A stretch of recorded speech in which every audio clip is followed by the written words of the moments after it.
You think that seat is for you?" His voice cracked through the courtroom like a slap. He grabbed the black woman's arm and yanked her like garbage, eyes blazing as if he were the law. But within seconds, his own hands would crush the very career he built. Because she didn't say a word, she simply raised one thing that made the entire room freeze: a senior FBI badge. "So, what about you? Is your state governed by law or by the color of your skin? Do you still believe justice exists in America, or has it long been strangled by men like him?" She sat in the last row, where the weakest light in the courtroom couldn't fully reach. Her red blazer fit snugly, without a single wrinkle or wasted movement. Her wrist rested lightly on her knee, her back straight. She didn't look around, didn't smile, didn't show the slightest unease like many others on their first time in court. Her eyes were locked on the defendant's stand, as if measuring precisely the millimeters between declared authority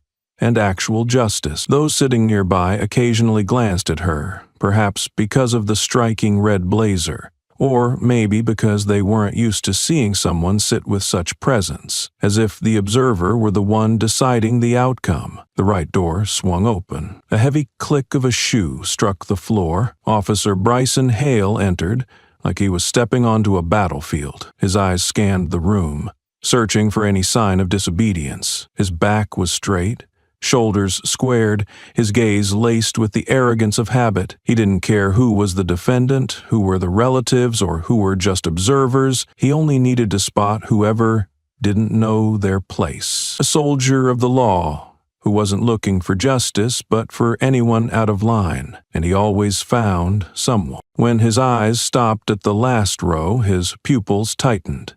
He approached, his boots clacking on the wooden floor, each step a declaration of self-appointed authority. No one spoke, but the silence in the room changed texture. The woman remained still, showing no sign of intimidation. Her eyes didn't shift. She didn't look away, nor did she appear confrontational. She was simply watching, as if recording every move, every gesture, every breath in the room to bring somewhere else, where nothing would be metaphorical anymore. Hale stopped next to her seat, leaned in low, his voice hissing through his teeth. "I didn't see you stand when I walked in." It wasn't a question, but a signal that discipline was about to be enforced. He was used to people reacting, used to automatic remorse, to flustered eyes and stumbling apologies. But this time, he got nothing. The woman tilted her head slightly, barely noticeable, and replied in an even tone, "I saw no reason to stand." No raised voice,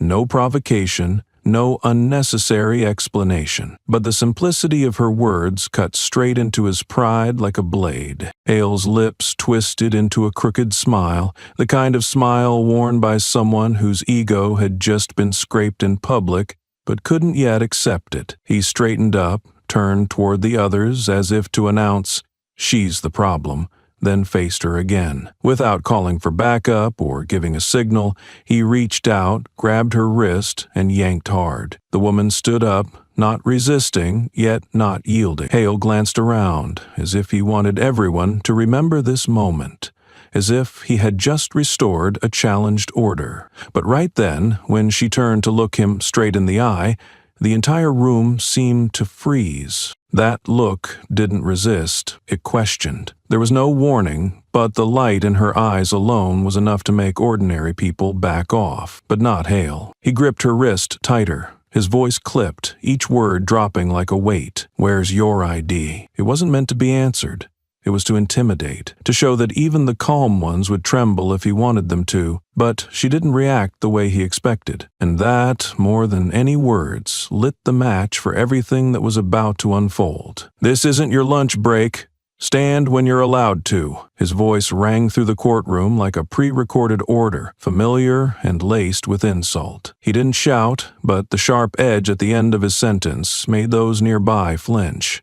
It was a kind of power that needed no approval, because it had been used too often to need permission. He spoke as if it were sacred protocol, and anyone who didn't comply deserved to be humiliated. She remained seated, unmoved. It wasn't defiance, And it wasn't because she hadn't heard him. It was simply that his words didn't carry enough weight for her to respond. Instead of speaking, she tilted her head slightly, a movement so small that one might think she had a stiff neck. But in that motion, a sliver of light slid across the bridge of her nose and shattered into a sharp gleam in her pupil. It didn't glare, didn't pierce, but it made everyone watching instinctively hold their breath. In a room where everything followed the repetitive rhythm of accusation, argument, and verdict, her calm, cold stillness stood out like it didn't belong. Hale leaned forward. He mistook the silence for arrogance, a kind of quiet contempt. He was used to compliance, to eyes dropping to the floor the moment he walked into a room. But not this one. This gaze held no contempt,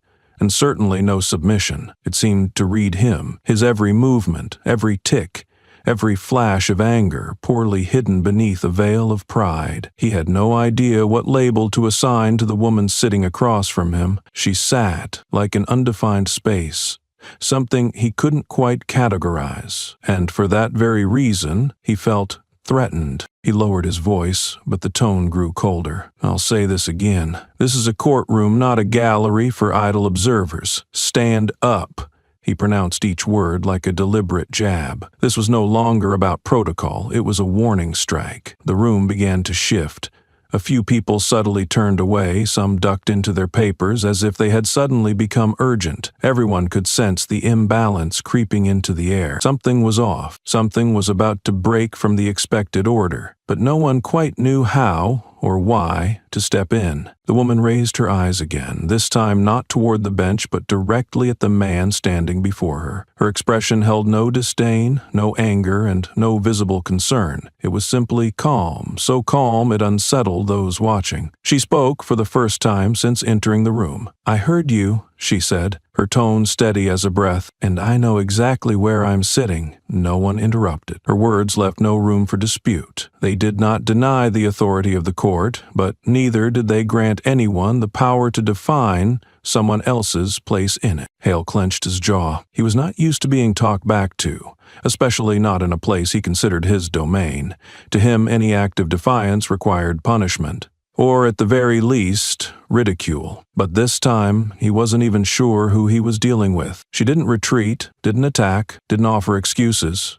Her composure made him feel as though he were the one on trial without having realized when it began, and that was what truly unnerved him. Because in this room, he had never imagined there would come a day when he lost control, when he was no longer the center of attention, outshone not by argument, not by status, but by someone who simply stayed where she chose to be. Hale didn't wait for another word. He walked straight over and grabbed the woman's arm with such force that a few people in the middle rows flinched and turned around.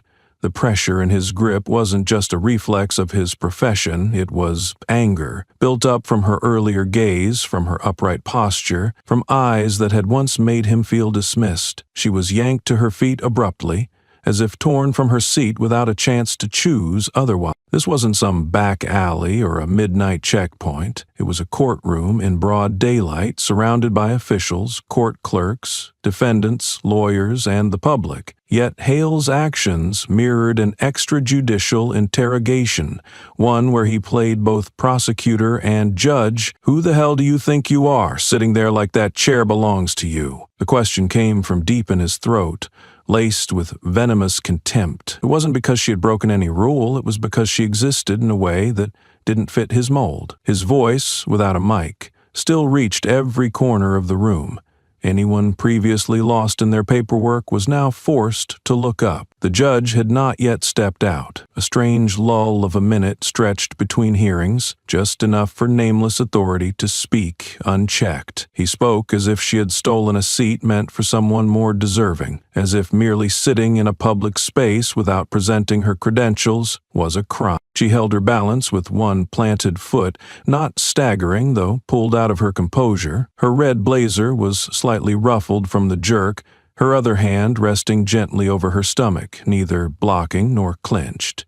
Her face showed no shock, not because she had predicted the behavior, but because, it seemed, this wasn't the first time someone had assumed they had the right to rip her from where she sat. A female clerk stole a glance toward the bench, but didn't pick up the internal phone. Two men near the door looked at each other briefly, then turned away. The choice to remain still happened fast, almost unconsciously, as if everyone knew exactly where their limits ended when someone like Hale was involved. He had been praised before for his decisive response, featured in internal bulletins as a model for handling public unrest, and that was what made today's silence a form of complicity. She looked him in the eye. For the first time, her gaze lingered on his face for more than a few seconds, not to condemn or argue, but as if analyzing the structure of a man trained to believe that dragging someone out in front of a crowd was how one proved power. He didn't let go. On the contrary, he gripped tighter when her gaze didn't shift. The veins on his hand swelled along the joints, his muscles drawn like a bow. In his mind,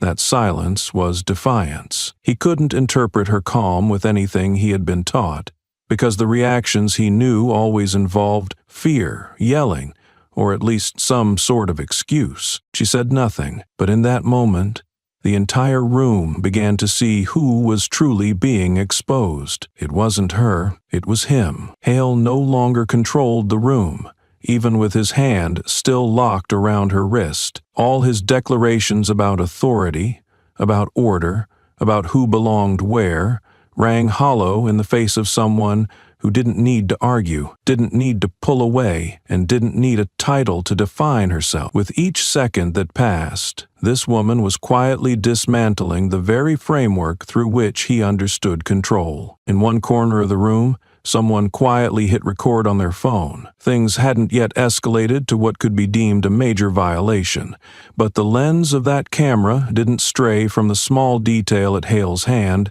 where his grip crushed into another person's skin like a silent manifesto of violence. No slogans needed, and in that instant, before the court had even begun, something was already on the verge of ending. The side door creaked open. A figure entered, bringing with him the familiar click of security shoes against the tiled floor. The second officer, Vic, younger than Hale, was slimmer but no less sharp in his gaze.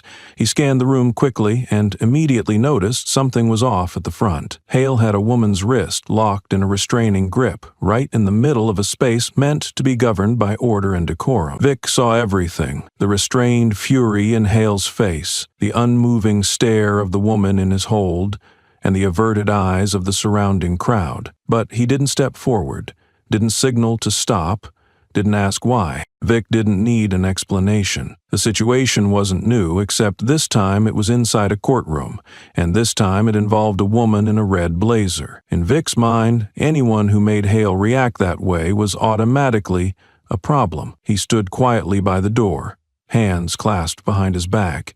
Not out of fear, but because he had grown used to being a bystander. That role allowed him to exist within the system without being dragged too deeply. But the moment he chose silence became proof of something else. Sometimes, neutrality is built on a systemized cowardice. The woman didn't glance at Vic. She knew another uniformed man had entered, but his presence didn't faze her. Her right hand remained restrained, while her left rose slowly, sliding along the edge of her coat and stopping at the inner seam. The motion was gentle, as if she were reaching for something familiar tucked inside a winter coat. A black leather wallet lay there. She pulled it out and opened it once. No introduction, no warning, just one precise, deliberate motion, never repeated. The badge appeared under the sterile ceiling light.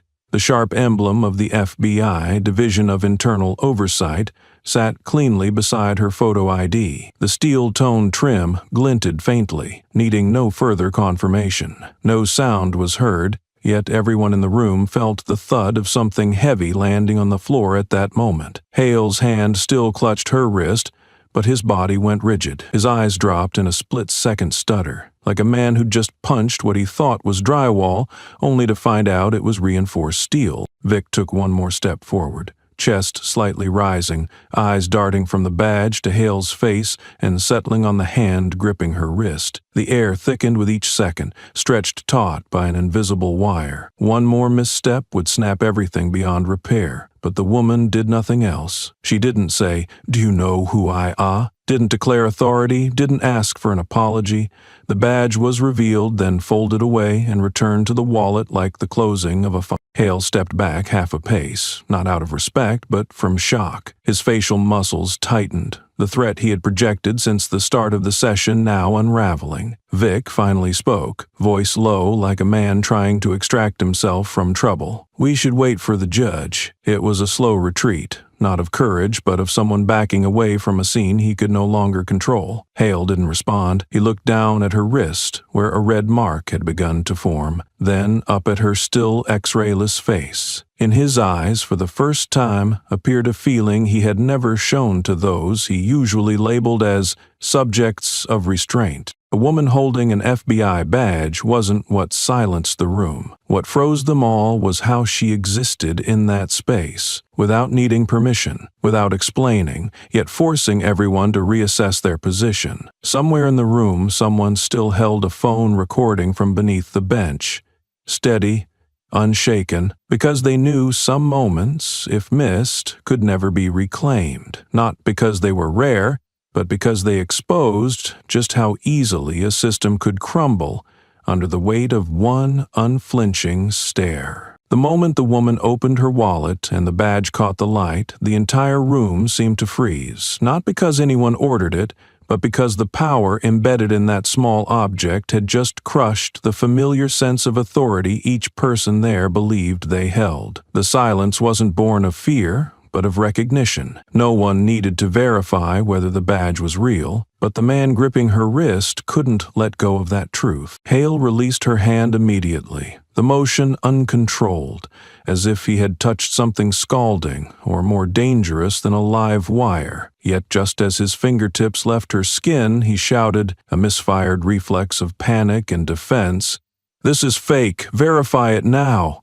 His voice rose louder than necessary, tinged with both alarm and rage. Part of him knew what had just happened was real, but another part refused to accept that the entire structure of control he had constructed before this crowd could collapse with the flip of a wallet. The woman didn't raise her head. Her right hand moved gently, as if to brush away a strand of hair caught at her collar. But instead of fixing her hair, she lightly dusted off the area of fabric where Hale had gripped her. A wrinkle appeared on the edge of her jacket, faint and small, but the overhead light made it visible, like a scar of misconduct marked right in front of everyone. She smoothed it out with a crisp motion, letting her hand fall away as if correcting a minor detail, not erasing an act of humiliation. That gesture carried no drama, yet it deepened the silence in the room. No words were needed, no further proof required. She had just shown them that she had not been rattled by the tug, nor would she allow the insult to imprint itself on her posture or skin. People often say power is the sound of shouting, of commands, of control,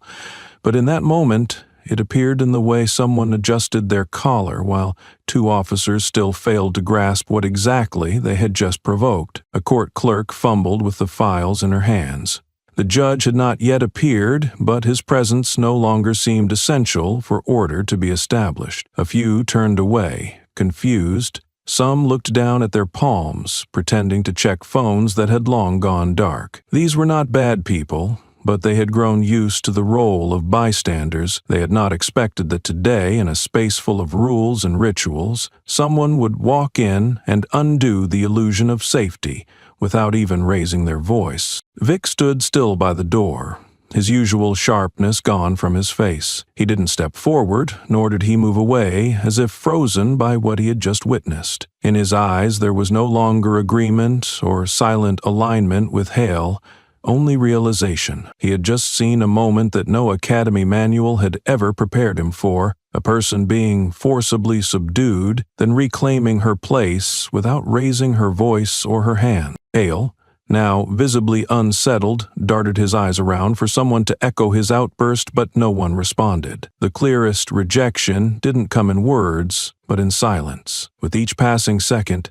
he felt more isolated, not because he had been betrayed, but because everyone had suddenly realized he had never truly been the one in control. The clarity in the woman's eyes, paired with the undeniable authority of that FBI badge, reduced every medal, every title he once took pride in to meaningless ornaments. And then nothing else needed to be said. The dynamic had shifted. In a place designed to define right and wrong through sworn statements, today it had taken only the flip of a wallet and a single look to force everyone to confront the truth they had been avoiding. Those accustomed to watching from the sidelines were now faced with something none of them wanted to admit. Sometimes, justice doesn't come from the bench. It begins with the chair that gets dragged away. The woman had already tucked the leather wallet back into her coat before the court's record clerk approached. The middle-aged man, wearing thin-rimmed glasses and usually associated only with transcripts and cautious nods,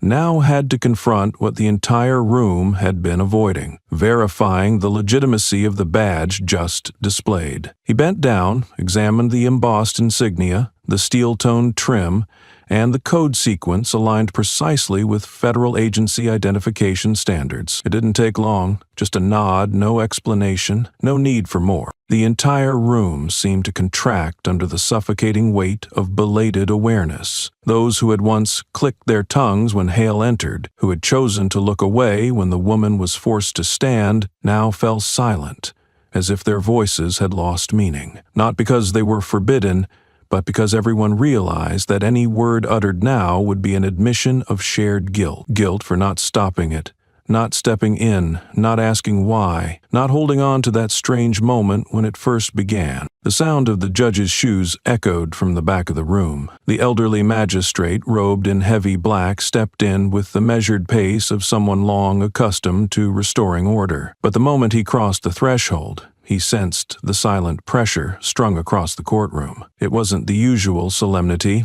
It carried the scent of something more deeply fractured than any case he was about to preside over. And then he saw the woman in the red blazer, standing in the center, not at the defendant's bench nor in the witness area. She was turned toward him. Her voice rang out for the first time in that space. Not loud, not needing to be repeated. "I need this court session closed. There is a serious internal violation." The sentence carried no command, yet the tone allowed no one to treat it as a suggestion. The judge paused mid-step, no longer advancing, his eyes narrowing slightly at the phrase, internal violation. He knew what it meant, and he knew that for such a phrase to be spoken aloud in an open court, the speaker must possess authority above the entire standard hierarchy. The silence stretched one beat longer before he turned to the record clerk. Their eyes met in unspoken confirmation. That earlier nod was not only for the badge, it was a signal to the entire system that this woman stood in the right place, at the right time, with the right jurisdiction. From that moment on, roles within the courtroom began to reverse. The one who had been seated below now had the power to end the trial. The one who entered projecting dominance now stood back like a student awaiting reprimand. She didn't step onto the judge's platform. She didn't need to state her name or agency again. What she had said was enough for the judge to understand that control had shifted. The authority to decide who could stay and who had to leave was no longer his. He simply nodded once, without needing to ask anyone else. And in a rare gesture, not bound by legal protocol but weighty nonetheless, he slightly inclined his head toward the female coordinator, who understood immediately and stepped forward to unplug the microphone, signaling a halt to all proceedings. The woman quietly turned around, walking past the clerk's desk, her gaze falling on no one. Not because she was ignoring them, but because at this point no one needed acknowledgement. She had seen enough, heard enough, and known enough to understand that what had just occurred wasn't merely a case of overreach, but a symptom of a structural disease, abuse shielded by uniform and indifference justified by those around it. And this time, the person who stepped in to reveal it didn't need to shout. didn't need permission to speak. She came to end a habit, and with one brief sentence, she did just that. Her name appeared on the official mandate, printed clearly in bold at the top corner, with the authenticated signature from the Federal Bureau of Investigation just below it. Adrienne Rowe, inspector from the Internal Abuse Oversight Unit, holds federal authority. She did not need to explain anything further. The document was placed gently on the table, right within view of the court clerk and the legal representative of the review panel. They glanced at it, flipped through a few pages, then exchanged looks, as if each line on the paper were slicing through the familiarity of this courtroom's routine procedures. Nothing was unfolding according to the sequence they all knew by heart. The hearing was not interrupted because the defendant was absent or due to technical failure, but because the person standing in the middle of the courtroom was a legally appointed representative sent to investigate the very institution holding the trial. Adrienne did not state that as a warning. She handed over the document calmly, almost coldly, as if everything was proceeding according to a timeline she had laid out long before. Her hands carried no emotion, only precise preparations designed to leave no room for objection. Immediately after, she requested a full shutdown of the courtroom's automated recording equipment. It was an uncommon request, but legitimate under an emergency internal audit order. Two court technicians, though visibly hesitant, did not delay. They powered off the cameras and transferred all footage recorded before shutdown onto a secured portable device, then handed it to her under official sealing protocol. Every step was supervised by the judge himself, who relinquished control of the public hearing with nothing more than a nod. The tension in the courtroom did not come from the accused, but from those operating the system itself. They knew that an emergency audit was the last thing anyone wanted to witness in their workplace. It did not merely imply oversight, it cast doubt on the safety, transparency, and integrity of every procedure they had carried out until now. And the person raising that doubt was not an outsider, nor someone with a press badge or camera. She came as a representative from within, someone the system had once claimed was beyond error. Adrienne did not raise her badge a second time. She did not repeat her title or name. She asked only one question in an even and resolute voice. Who approved coercive measures inside court premises during the past 12 months? No one responded right away, not because they didn't know, but because no one had ever considered that the question would be asked. Everything that had taken place until now had been understood as an internal reflex. Anyone behaving unusually, anyone uncooperative, anyone deemed unfit could be removed. She placed a second copy of the order on the table, addressed to the Interagency Human Resources representative. That version requested a list of all coercive actions executed during public trials, from documented incidents to those never officially recorded. Some staff began to shift uncomfortably. One person glanced at their phone, not to check the time, but to confirm whether the hallway security cameras were still active. No one said it out loud, but everyone knew. If that list were fully examined, many names thought buried in old case files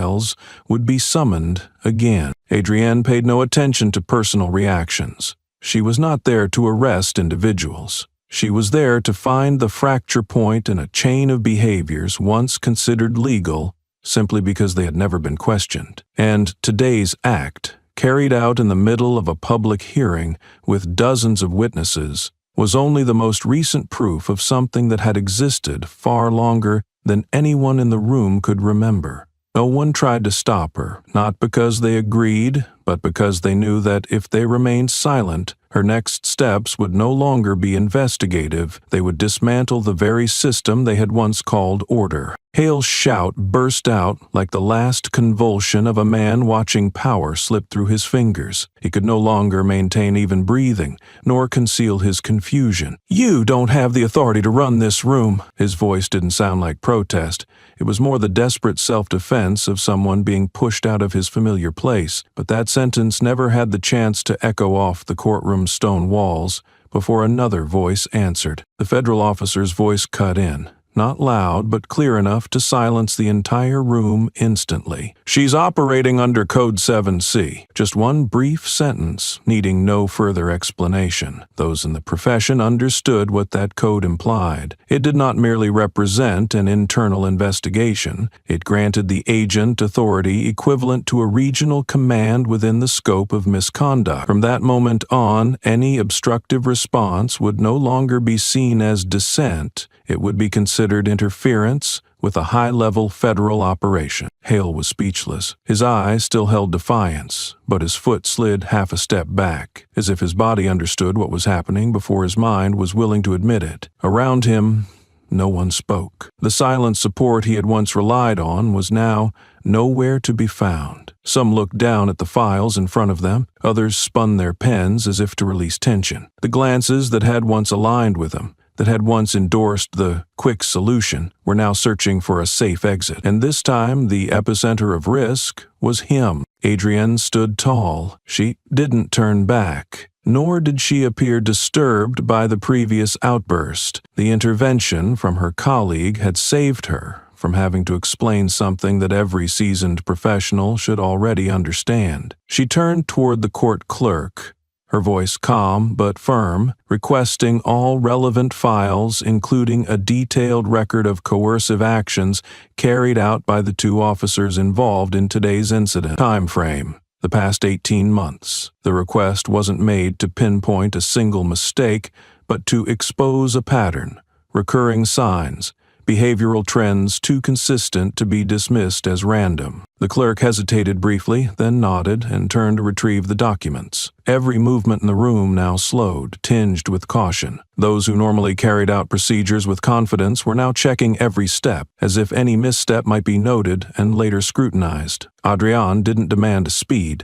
she demanded accuracy. She knew that haste was a favored tool of those who abused authority, used to justify procedural shortcuts, and its opposite, deliberate precision, was how one separates professional reflex from its underlying truth. She didn't watch the clerk. Instead, her eyes scanned the room, the desks, the walkways, the defendant's bench, the cameras, the judge's platform, and the public seating. To her, each space was a potential scene where improper coercion had once occurred. She wasn't looking for individuals. She was looking for the habit, a habit built over hundreds of unchecked moments when no one asked why, when no one questioned the process. The file was brought out and placed before her, pages stacked thick with overlapping red stamps from old reports, blurred to the point where it was hard to tell what was a unique event and what was merely a recycled pattern. She flipped through every page, skipping nothing. Some reports were barely a paragraph long, citing forced compliance with vague phrases like uncooperative, disruptive behavior, or failure to follow officer instructions. No videos attached, no named witnesses, just repetitive, one-sided descriptions in identical language. She marked each case coinciding with Hale and Vic's shifts. With every mark, another wave of silence settled over the room. Those present began to feel the weight, not of paper, but of responsibilities dropped across too many hands. Adrienne didn't need explanations. Every line in the file posed a question that didn't need an answer. If everything had been legitimate, why did everyone look away the moment she asked to reopen each case? The courtroom door closed behind them, sealing off the clamor of scattered files with the cold silence of a white stone hallway. The yellow lights overhead weren't warm enough to erase the tension etched across the young man's face as he stood opposite Adrienne. He wore a gray suit, his tie off-center by a few inches as if he had tugged at it during a long meeting, but what made him uneasy wasn't his attire. His eyes dropped slightly, then quickly met hers again, as if he had prepared a confession, but wasn't sure he had the right to be forgiven. "I saw it happen," he said, his voice barely louder than the hum of the air conditioner in the distance. "And I turned away." The words fell from his mouth like a stone sliding off a cliff, irretrievable, unquestionable. He didn't need to explain what it was or who had been dragged out or during which trial or for what reason. Adrienne didn't ask. She stood still, hands behind her back, her gaze fixed straight ahead, as though listening to an internal affairs briefing rather than a personal confession. "I didn't come here for people to bow their heads," she replied, her tone steady, free of visible emotion. "I came so that some would no longer dare to raise theirs." The response carried no reproach, no intention to crush, but it left no room for self-justification. The young prosecutor didn't turn away. He stayed put, letting the weight of her words sink into the very place where he had once allowed himself to step back, from fear, from habit, from believing silence was safer than speaking up. Between them, no one mentioned Hale or Vic. The names of those just held accountable in the courtroom didn't need repeating. On a deeper level, they were no longer discussing individuals. What he had seen, what she had come to expose, wasn't the failure of a person. It was a habit that had outlived too many reform pledges. Adrienne didn't need anyone to take her side. She wasn't there to build alliances. She was there to do what most had long hoped someone else would do. She turned and took a few steps forward, her eyes glancing through the glass panel that opened onto the outer corridor. The first rain of the season tapped gently against the surface, leaving streaks like smudged ink across a half-erased news bulletin. He followed silently, saying nothing, but pulled into the same rhythm as what he had just admitted. Adrienne stopped at the end of the hall, where a small notice board displayed the day's court schedule. She pointed to a hearing from the previous week and asked, "Do you know why the woman in that session was removed?" He looked. His eyes flinched slightly. "I don't know," he admitted. "I was told she was disruptive, but the record didn't specify." Adrienne didn't respond right away. She stepped closer to the board, scanning the list of cases, then calmly pulled a printout from her bag. It documented instances of courtroom removals with no attached video, brief reports barely 3 lines long, usually ending with the phrase, "non-compliance with officer instruction." On paper, everything looked tidy. In practice, it was an open gate for unchecked behavior, with no one held accountable. "You're a prosecutor," she said, her voice never raised, yet it pressed directly on his shoulders. "You have the right to question, the right to demand more evidence, the right to protect someone when you see they're being treated unfairly. But when you choose to turn away, those rights become inkless paper." She didn't need to criticize. She simply placed each person where they had to confront themselves. Not her, but the roles they had been entrusted with. And this time he didn't deflect. He didn't claim a lack of seniority, didn't say he lacked authority. He didn't blame procedure, leadership, or the long-abused laws. He nodded once and said, "If you're still here next week, I'd like to transfer the file from that day over to you for review." Adrienne nodded in return, then turned and walked away. In that hallway, blurred by rain outside the glass panels, she walked with her usual stride, straight, steady, without waiting for anyone to follow. Because sometimes, the only thing she needed to shift the system was one person brave enough to stop looking away. The system alert sounded twice across internal devices. A formal suspension notice for Officer Bryson Hale and Assistant Officer Miles Vick was issued by the Federal Personnel Oversight Division, effective immediately. The phrasing was concise, with no hedging, no pending confirmation, and this was not an internal recommendation, but a temporary ruling from a senior investigative body. The names appeared alongside personnel IDs,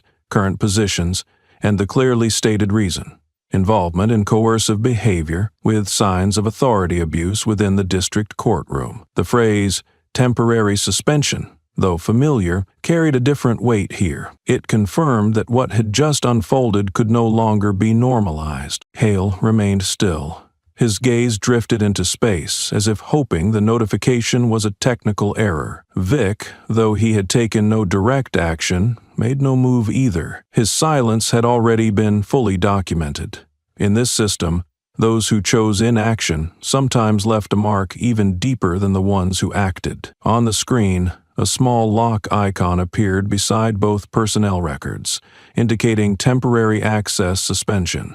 Adrian did not leave the secure briefing room. She sat alone, in front of a large screen linked to the internal database of the Federal Judicial Security Monitoring System. A blue-gray interface displayed countless links, each representing a coercive incident reported in the courthouse over the past 3 years. Under the pale ceiling light, she began retrieving each case, checking the timestamp, location, officer in charge, report content, and verification status. There was so much data that the system lagged a few seconds between commands.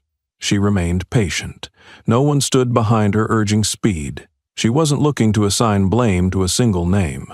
Her goal wasn't to find a culprit, but to identify how many times the gaps had been exploited without being questioned. On many entries, the justification for coercion boiled down to a few recurring phrases: minor resistance, inappropriate attitude, non-compliance with officer protocol, no videos, no listed witnesses, no additional notes. She opened each video file that still existed. Some clips showed defendants or observers being removed from courtrooms for simply asking about their rights or standing up too quickly. Their gestures were not threatening, yet were labeled disturbance. The officers involved often matched Hale's shifts or were subordinates under his direction. A pattern began to surface. Most of those coerced were women, most were people of color, and the majority of cases had no follow-up complaints. Some records were labeled internally resolved, but when she examined further, the resolutions amounted to little more than a line or two. Verbally warned, insufficient grounds for discipline. This was nothing new to her. Adrian had seen similar reporting structures in other states, but what stood out here was the frequency. A district with an abnormally high rate of coercion had never been formally investigated. She noted 13 cases for reopening and legality review. Each shared at least 2 common traits. The person coerced had no criminal history and had not violated any clear law at the time of intervention. She then requested that the support team issue witness summons for those present during those hearings, provided their contact information remained valid. This was not about stirring up trouble. It was the foundation for determining whether the system truly understood what had been happening beneath the surface of order. The door to the meeting room remained shut. There were no claps, no knocks at the door. No one called her out over news headlines, and no one needed further explanation. At the deepest level of internal review, nothing needed noise to carry weight. All it took was one person sitting long enough before hundreds of lines of seemingly buried data and beginning to read. This time, not to overlook. The data lines moved across the screen like thin slashes on a still lake. Adrian scrolled through each recorded case of forced removal, organized by time, location, and the officer in charge. She didn't have to dig deep. The patterns began to repeat abnormally, as if a familiar hand had replicated the same template over and over. Within 3 years, the number of removals at this courthouse far exceeded the system-wide average, and when filtered by the race of those removed, the picture became clearer. The majority of the victims were people of color. Some incidents had no video recordings. The notes read, "Equipment not operational at time of report. Area camera offline for maintenance," or overwritten due to storage limitations. The recurring nature of these explanations made technical issues too thin a cover to be considered a coincidence. Adrian marked each segment, noting the time, place, personnel present, and any recorded response from the defendant. Discrepancies between official records and courtroom logs began to surface. In some cases, removals occurred without a formal hearing on that date, and some individuals were listed as having left by request, while witnesses reported they had been dragged from the room. Hale stood out not because he acted more often than his peers, but because his reports always ended the same way. In at least 3 removals involving black women, the conclusions read, "Displayed disruptive behavior during court proceedings, failed to comply with security instructions, did not follow orders to exit courtroom premises." No images, no audio, just a one-sided assertion wrapped in a closed conclusion, submitted under internal verification stamps. Adrian reopened each case, cross-referencing them with statements taken from the same day and hour. One incident held her attention longer than the others. The woman removed had come with her son to attend a minor hearing over a property dispute. She wasn't listed on the official attendance sheet, but she also wasn't restricted. The report claimed she stood during proceedings and displayed uncooperative behavior toward security. But in her son's statement, recorded during a separate civil inquiry, she had simply stood up to look for the restroom because no signage was visible. The more she read, the more she saw the familiar structure of administrative language used to mask deviant behavior. A type of language crafted not to describe the truth, but to legitimize intervention under the guise of safety. Phrases like inappropriate attitude, signs of disruption, and gestures affecting courtroom order were repeated like tools to legalize any action, as long as the target didn't resist loudly enough or no one had time to press rec. In the cross-checks, Adrian found vague alignment among those on duty. No direct accusations, no hateful words, yet always a circle of silence around each event. No one intervened. No one amended the reports. No one entered victim responses into the system. To Adrian, those blank spaces were fertile ground for a kind of power that abused without needing force. It was where law enforcers believed they would be protected, not because they were right, but because no one cared if they were wrong. She switched the data window to frequency analysis mode and discovered something noteworthy. Every time a coercive incident drew controversy, the internal system closed the case in no more than 7 days. The closure came so fast that external parties had no time to submit a request for an independent investigation. This was no longer a lapse. It was a process that Hale had mastered like someone holding the switchboard to a system designed to shield wrongdoing under the name of discipline. None of the victims' names appeared in those logs. They were identified only by session codes, seat numbers, or behavior at specific moments. Adrian underlined those entries not out of sentiment, but because she knew each file was another layer of silence stacked on top of the last, and if no one stopped it, then 3 years from now, more pages would be written, signed by different names, but with the same deliberate forgetfulness. The printed record on her desk came from the internal email system, not marked as confidential, but powerful enough to shift the view of anyone still doubting a covert connection. The email was short, just a few informal lines exchanged between 2 supervisory ranks, written in such a casual tone that it was hard to tell where instruction ended and implicit understanding began. "Just handle it first. I'll take care of the paperwork," was the final line from Hale's team supervisor. No attachments, no formal formatting, yet it was this very ease that revealed the true nature of a relationship where authority operated before the law could speak. Adrian took little time verifying the authenticity of the message. The internal archive allowed retrieval for up to 3 years, and the copy matched perfectly with the original server record. That meant every unjustified coercive report, every removal from the courtroom without legal order, was part of a chain of actions triggered before any situation analysis was conducted.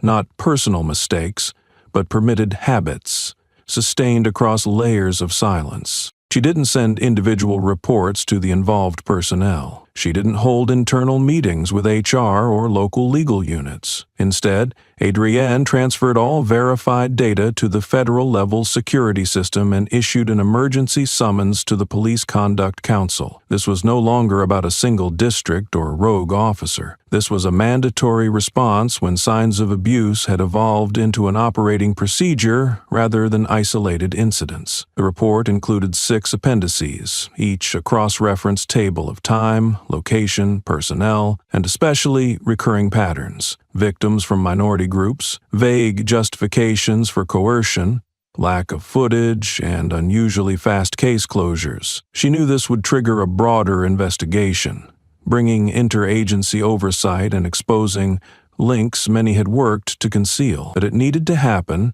not to punish individuals, but to force the entire system to answer a question it had avoided for too long. Who allowed abuse of power to become the default route? On the other side of the screen, the council meeting icon changed from gray to orange. Session being scheduled. That meant the request had been approved, and mandatory participants would receive notice within 12 hours. In the federal system, no one may decline a summons if their name appears on a linked investigation list. Adrienne watched the blinking icon as if testing how many years of shadow operation could be undone by one timely decision. Hale's file wasn't just a record of one violator. It represented a class of officers long considered order enforcers, whose every coercive act was interpreted as a professional reflex rather than subject to scrutiny. Adrienne wasn't targeting individuals like him as scapegoats. Her concern was the part of the system that enabled, protected, or chose to look away before the earliest complaints were dismissed as procedural noise. This wasn't her first time facing the web between power and accountability. But unlike previous cases where she had to reconstruct faded timelines, this time everything stood in plain sight. Unverifiable reports, careless email chains, cases closed too early to avoid external visibility. None of it was accidental. It was a model that had run smoothly until someone got pulled from a seat, and instead of bowing their head, they pulled out a federal badge. She didn't need more evidence. What she needed now was synchronized action, no delays, no political excuses. Because once abuse meets data face to face, any passive stance becomes complicity. And Adrienne, in her role, wasn't here to conclude. She was here to initiate accountability. From those who allowed it, from those close to power, and from those who stayed silent simply because they thought it didn't concern them. The handwriting on the paper was done in blue ink, slightly slanted and dotted with faint tremors, as if the writer had weighed every word long before touching the pen. Adrienne opened the envelope carefully, her palm tensing slightly as she read the opening lines. "I don't know if you'll believe me, but I have to write this before it gets buried again." The sender left no name, signing only with 3 initials. But the script belonged to someone all too familiar with speaking through fear, someone who once believed silence was a form of self-preservation. The story inside wasn't long, but it echoed fragments of systemic memory Adrienne had encountered elsewhere. A female officer wrote that she had served at this courthouse as a security coordination assistant. During a crowded hearing, she witnessed Hale forcibly remove a black woman from her seat for non-compliance, even though the woman had only asked to clarify the witness order. When the officer reported the incident, she was reassigned to camera surveillance, then moved to evidence storage, an area with no public access and virtually no involvement in operational decisions. What shook Adrienne wasn't just the account itself, but what came with it. A clear, unedited photograph. In the image, Hale stood close to a woman in a gray dress, his eyes cold, his hand gripping the collar of her blouse as if restraining her. It was an act of force with no warrant, no basis, no challenge. More concerning was the location. The photo had been taken in the internal court hearing chamber, where press cameras were rarely permitted, and only staff could carry personal devices. Under the desk lamp, Adrienne studied the photo closely and noticed a detail nearly missed: a small silver badge on the lapel of the woman Hale was restraining. It bore the insignia of a federal civil rights oversight unit, meaning the woman wasn't just a random civilian, but potentially a critical link in a chain of victims hidden from official statistics. Adrienne immediately forwarded the photo to the legal department to verify the woman's identity. Simultaneously, she submitted a request to cross-check personnel rosters from 6 years prior, based on the location and timing of the photograph, in hopes of identifying the female officer who had written the letter. She knew that if the witness's identity was confirmed, the files related to that day's proceedings could no longer be quietly shelved as before. This was not merely reopening an old case. It was the first step in dismantling a structure of complicity built on silence and intentional omission. A woman once pushed out of the information chain had now found the courage to send a letter, meaning the undercurrent of resistance had begun to crack the surface. Those previously sidelined by the system had found a way to speak, not through protests or social media, but with the rawest form of evidence, a photo never filed in any official report. Adrian saved a copy of the image, then sealed the handwritten letter inside a secure envelope. In investigations like this, witnesses rarely came forward, but anyone willing to leave even a fragment of truth, even anonymously, was a reminder. The truth always finds a way, and when enough fragments are gathered from those who once chose to leave in silence, even the largest systems must eventually bow to a chain of evidence with no more gaps. She didn't write back.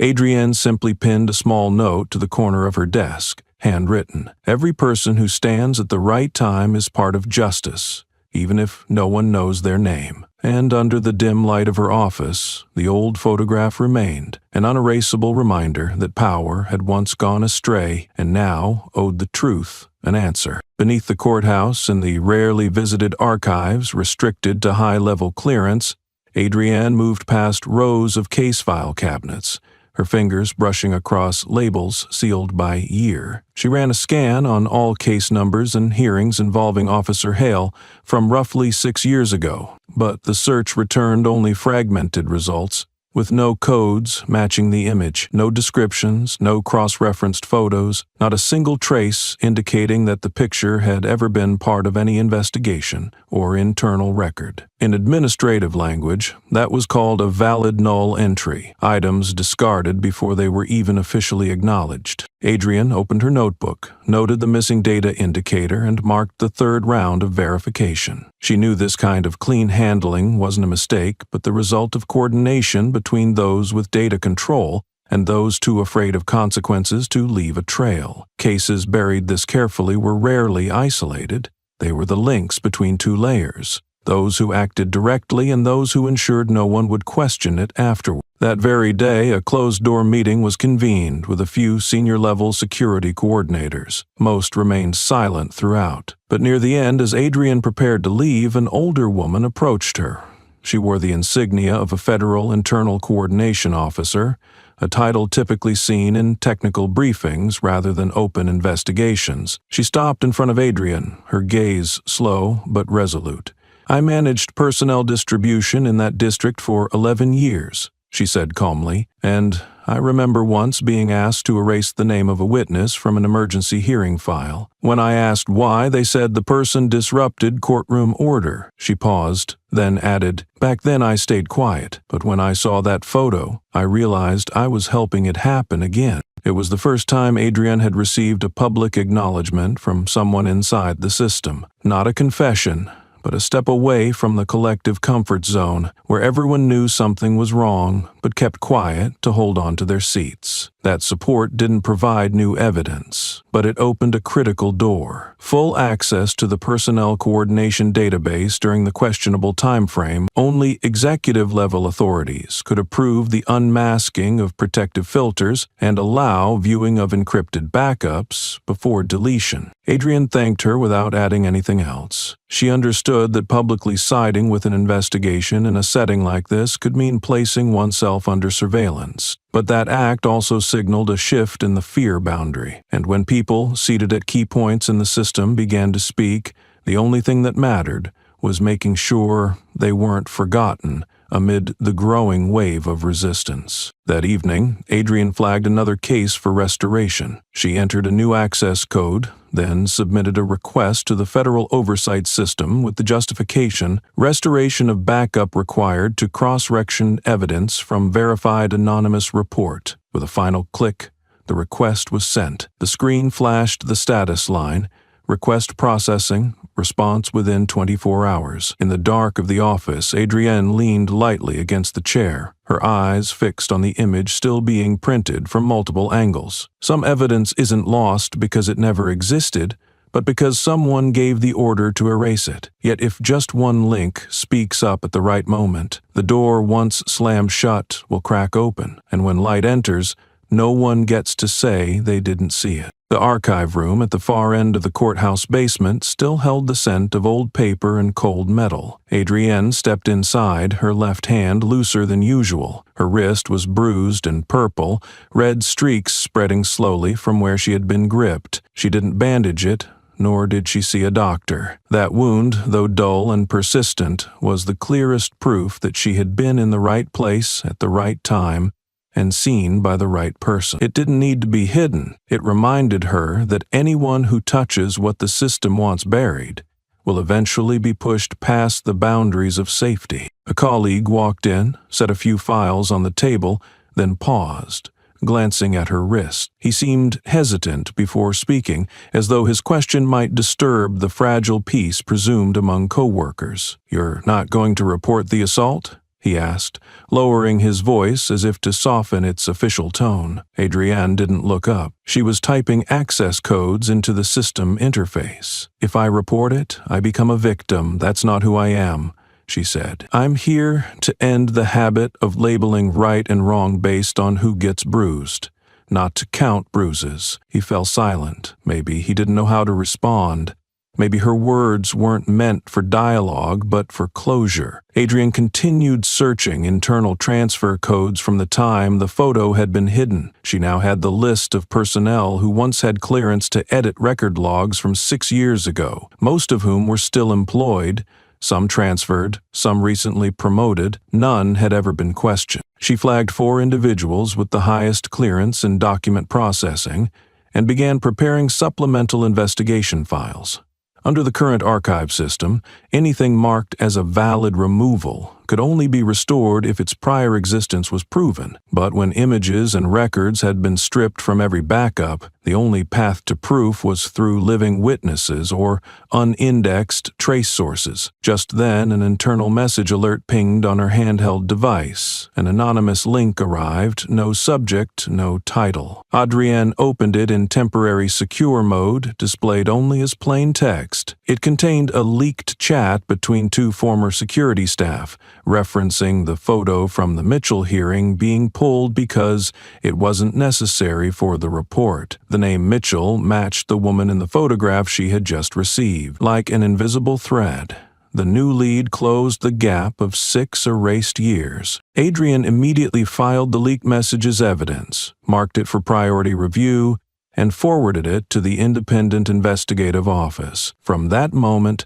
the case was no longer isolated. It had grown beyond a single act of forced removal, becoming part of a broader network of federal oversight on internal misconduct. She stood and walked out of the room. Her wrist still ached, but didn't tremble. Some would call it a work injury, but for Adrienne, it was part of the front line, each mark a signal that she was digging in the right place, where the truth had long been buried under silent nods. Now, piece by piece, she was pulling it back into the light. The records room grew quieter after a day marked by urgent data retrievals, leaked messages, and anonymous letters, carving new paths into an investigation that should have started years ago. As Adrienne finalized the last batch of verification requests, a figure appeared behind the frosted glass door. It was a young attorney, clutching a file bag tightly, eyes lowered as if balancing guilt and hesitation. He entered without being asked. His voice shook as he spoke. I'm the one who recorded that moment. When you were pulled from the chair,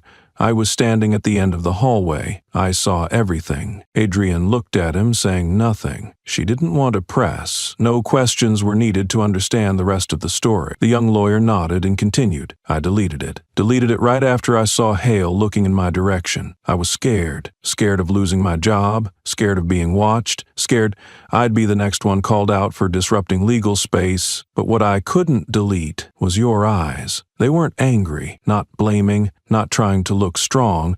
They were just quiet, as if you'd already seen it happen too many times before." Adrienne closed her eyes briefly, then opened them with a calm that seemed to suspend the entire room. "I don't need the clip," she said slowly, each word deliberate, as if redefining the role of the person before her. "I need you to remember what you're supposed to do next time." The statement carried no tone of blame, no hint of advice.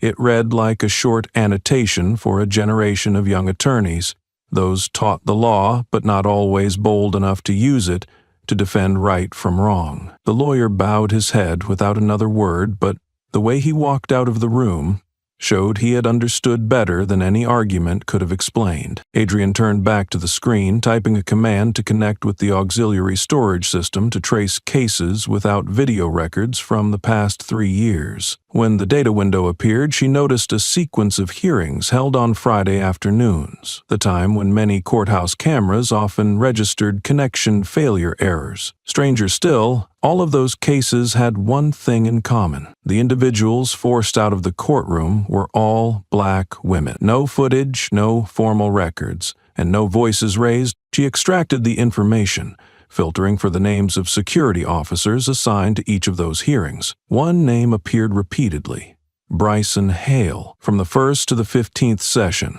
always him, always at the right time, in the right place. Ajien said nothing, simply adding a command line to flag the data for the upcoming federal-level investigative hearing. As the sky outside turned pale gray, signaling the end of the workday, Adrian left the records room, carrying a printed draft of the interim report. The swelling on her wrist had faded slightly, but rest was unnecessary. She knew some things would hurt more than what the eye could see, but each cold, deliberate step she took was no longer that of a lone officer on duty. It was the stride of a system beginning to awaken, powered by the actions of the one person willing to restart it from the inside. Under the dim lights of the investigation office, Adrienne opened a case file marked closed from 6 years ago, a forced removal of a civilian during a courtroom session.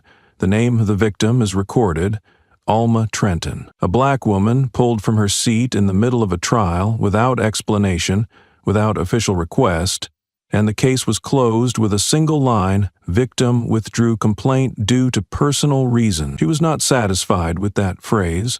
It felt more like a red pen stroke used to erase evidence than a proper conclusion. Adrian reviewed all recorded calls and internal emails from that period. A string of encrypted messages revealed a telling detail. Shortly after Alma filed her complaint, someone from the mayor's office met with her privately. 3 days later, Alma withdrew the complaint. 5 days later, she left the city. 6 years later, her name had all but vanished from any hearings or mentions of courtroom justice. One detail, however, could not be erased. Alma Trenton was the biological mother of Congressman Jordan Trenton, the current leader of the Campaign to Reform Enforcement Authority in courtroom conduct. Adrienne sat quietly at that moment, her eyes resting on Alma's portrait in the old file. A composed woman, firm resolve traced in the lines of age. If not for the incident years ago, perhaps she would not have left her position as a university professor, severed all social contact, or lived in seclusion in another state, as the reports described. But the fractures left by silence often last longer than any public sentence. Adrian reprinted the file as a cross-check report, unaltered, unabridged. Every name, every note saying file closed or insufficient evidence was left intact, as testimony to a system that once chose to look away. Among the listed security staff present at that hearing, the name Bryson Hale appeared again. Role: hallway duty, annotated with temporarily entered courtroom under emergency directive. For the second time that day, Adrian opened the folder labeled Victims Who Withdrew Complaints. The list showed 18 cases, including 6 women who had reported similar treatment but ended with the advice to pursue resolution outside of litigation. Alma Trenton was not the only one silenced, but she was the only one whose son now fought to ensure silence would not become destiny. Adrian picked up the report and typed a short message to the federal clerk. Request verification of connection between Alma Trenton removal case and current legislative reform effort. Top priority. Less than a minute after the message was sent, she received a reply. Forwarded to Legislative Task Force, Adrian stood and walked over to the wall chart, where she and her team had been mapping behavioral patterns indicating systemic violations. A red thread stretched from Bryson Hale's name to Alma Trenton's image, and further to a label that read, Proposed Amendment to Article 14 Trenton Bill in Congress. Some connections are not revealed through images or testimony, but through persistent coincidences between the person dragged out and the one now pulling justice back in. Adrian knew that if Alma's case was reopened, it would no longer be a personal investigation. It would be a domino chain, and with the right push, an entire layer of the system could shake. She placed a new tag on the board: proposal to reopen Alma Trenton case. Not for the private story of one mother, but because her silence, after 6 years, had become the clearest voice of a generation refusing to turn away again. Under the soft desk lamp, Adrienne sat before her computer screen as dense lines of data moved across her vision. When the name Alma Trenton was confirmed as reactivated, the phone rang like an echo from the past. She hesitated before picking it up. On the other end was an elderly woman's voice, slightly trembling but still composed. "I didn't think anyone would ever reopen the case. Thank you for not letting it die again." The words carried no tears or hope, only a conclusion spoken too late, after all expectation had long faded. Adrienne didn't respond.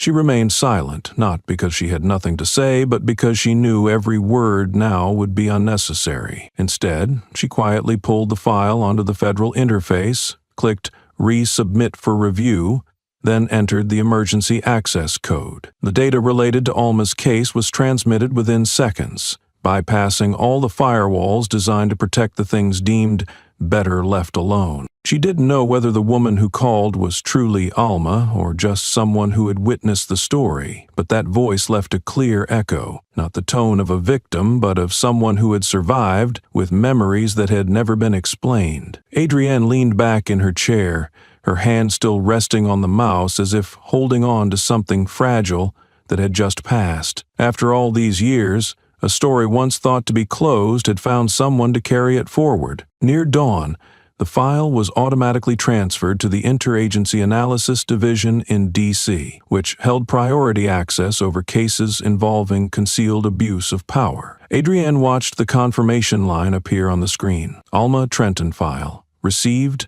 and access verified. Beneath the notification was a blank field where she could add remarks if she wished to clarify the intent of the initial investigation. She typed only one sentence: "Silence should not become a sealed document." As the sun rose, Adrienne stepped out of the room, still holding a backup copy of the file. In the main hallway, a few early arriving staff greeted her with nods, but said nothing more. News of the reopened case had begun to circulate, but she wasn't looking for attention, nor did she leave any statements. The only thing that needed to surface now was the evidence, and the only thing she needed to ensure was that this time no one could withdraw a complaint without being asked why. By office hours, she was in the review department, coordinating with legal affairs to verify additional violations if the Alma file proved to have been tampered with at the mayoral level. The local verification system had returned an internal record showing that a former aide once employed at the mayor's office during that year had been on a 36-minute call with Alma just before she withdrew her complaint. Not enough to convict, but more than enough to raise a serious question. Adrienne requested a temporary lock on the personnel files of Bryson Hale and anyone tied to the old case. "We can't afford to have any data accidentally deleted before the federal hearing takes place," she stressed to the tech team. They nodded.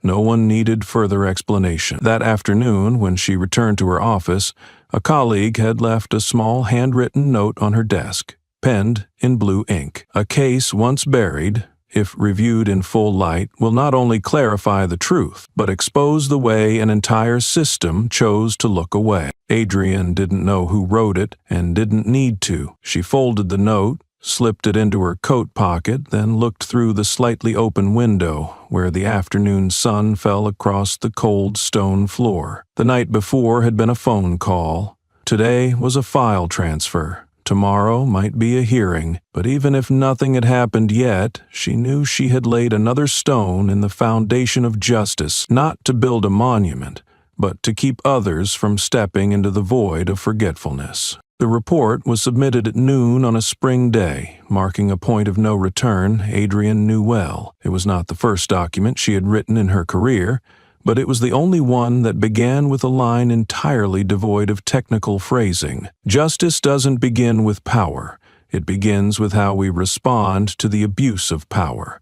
That line was not bolded, not highlighted, but it served as the anchor that kept the remaining 40 pages from falling into bureaucratic rigidity. In the main content, each detail was laid out with the necessary coldness of an investigator, yet handled delicately enough to preserve the human element in every small story. The name Hale appeared 23 times in the report, but the most startling revelation for the Federal Review Board came from someone no one expected to speak up, his colleague Vic. In his statement, Vic wrote, "I used to believe that if I didn't add fuel to the fire, I wouldn't get burned. But once I realized my silence was keeping that fire alive, I could no longer look down." That statement marked a quiet fracture in the entire file. It forced those who had looked away to confront a simple question: who enables wrongdoing, even if they never lay a hand? Adrian flagged that section with a small symbol and noted for the board, "Every abuse of power has two layers, the one who commits it and the one who allows it to happen." From that testimony, the system immediately launched an inquiry into facilitation, complicity, or neglect by direct supervisors across multiple courtroom removal cases. Adrienne was authorized to lead a subcommittee focused on patterns of institutional shielding. She chose to keep the investigative team small, just 6 people, all of whom had either spoken out in the past or had been internally reprimanded for not adhering to department culture. The subcommittee's first meeting took place in a side conference room, unnamed and untelevised. No reporters were invited. Adrian placed a file in front of each person and spoke a single sentence. "We don't need a conclusion yet. We need to go far enough that nothing is left behind." In the suffocating atmosphere of a system long upheld by silence, that opening felt like the first crack, not loud, but enough to let light in. At the same time, internal reports began to be re-reviewed. Some cases previously closed for lack of evidence were reopened, not because new evidence had emerged, but because the original closures were found to be procedurally flawed. Adrienne tracked each step carefully, maintaining a steady hand. She understood that true change didn't come from exposing error, but from forcing the system to answer why the errors had been allowed in the first place. When the first file was officially forwarded to the federal prosecutor's office with a recommendation for criminal investigation, Adrienne simply watched the notification flash across her screen. She didn't smile, she didn't exhale, because to her, justice was not a destination, it was a sequence of actions.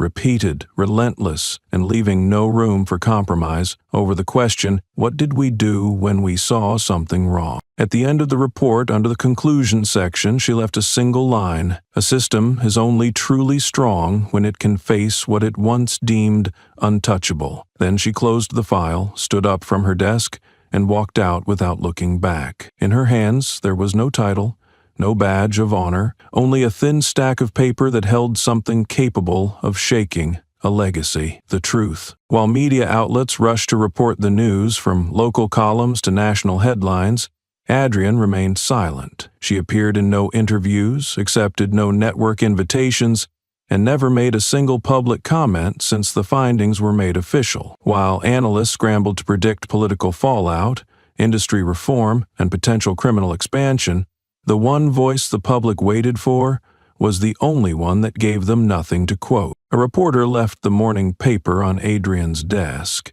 a quiet nudge against silence. Among the bold headlines, one editorial stood out: "The woman who didn't wait for permission." Beside it, a blank box waited for a response. When asked what she'd write, Adrienne penned one line and walked away. The next day, it appeared on the front page: "I don't need anyone to stand with me. I just need them to stop standing with what's wrong." It was not a manifesto, just clarity. To Adrienne, action had little to do with status or platform. It was about pulling away from the shadow you'd grown used to and staying out. At the federal office, misconduct files poured in, packed with cases long buried under technical errors. She read them not as tasks, but as scars, proof of a wound the system had never admitted to. Prosecutors reopened civil cases once dismissed for lack of evidence. A small group in Congress called for emergency hearings to review courtroom coercion. In closed sessions, Long-avoided questions returned. Who decides who belongs in court? Where's the line between force and abuse? Do we stay silent because it's easier? Adrian declined the invitation to testify. Her report was delivered with a note. If you needed me to speak, it's already too late. What you need is to look at yourselves. At the courthouse, officers' nameplates were removed. Their system access was suspended. No fanfare. But within the profession, everyone knew this time something had truly interrupted the chain. In a quiet office, Adrian watched a chart showing the average time to resolve internal complaints, which was dropping each week. She made no notes, just studied the line, like watching the first crack in a wall once thought permanent. When the door closed, no one knew what she was thinking, only that her silence now made space for every other voice to rise. In the 12th floor conference room of the federal headquarters, the ceiling lights had been dimmed, not to create a pleasant atmosphere, but to soften the tension in the eyes of those waiting for an explanation. On the large screen at the center of the room, the official title read, Interagency Internal Review on Enforcement Standards in Courtroom Settings. No one mentioned the name Adrian Rowe, and no one had to. Everyone understood that without that woman, this meeting would not be happening. The coordination assistant opened the first document set. A series of enlarged photos appeared, each frame capturing procedural violations during court sessions that spanned several years, always involving the same few officers. Then came security camera footage,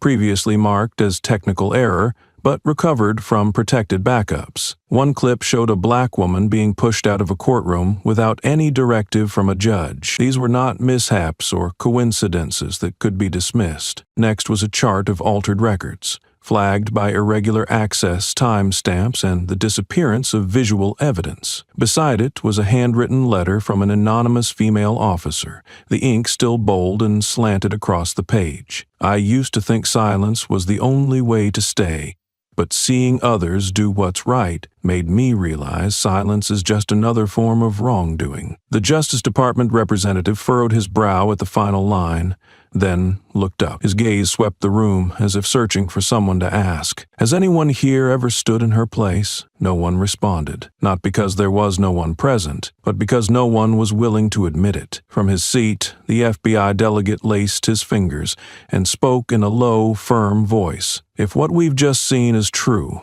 and we have no reason to doubt it, then the issue here isn't individual misconduct. It's a structure that allowed it to exist and repeat." A brief debate followed, focused on whether to initiate a joint federal probe or escalate the matter to the Supreme Court for legislative review of enforcement protocols. Conservative members of the panel suggested clarifying the boundary between police authority and personal conduct, warning against turning isolated cases into a crisis of institutional trust. But then a senior coordinator stood, holding Adrian's report in hand. "I don't believe we're looking at isolated cases. This is the result of a process that let arbitrariness become standard practice. Consensus didn't come immediately, but people's eyes began to align, not with avoidance, but with a shared sense of obligation, no matter how late it had arrived. A final decision was reached 6 minutes later to authorize a federal investigation led by an independent unit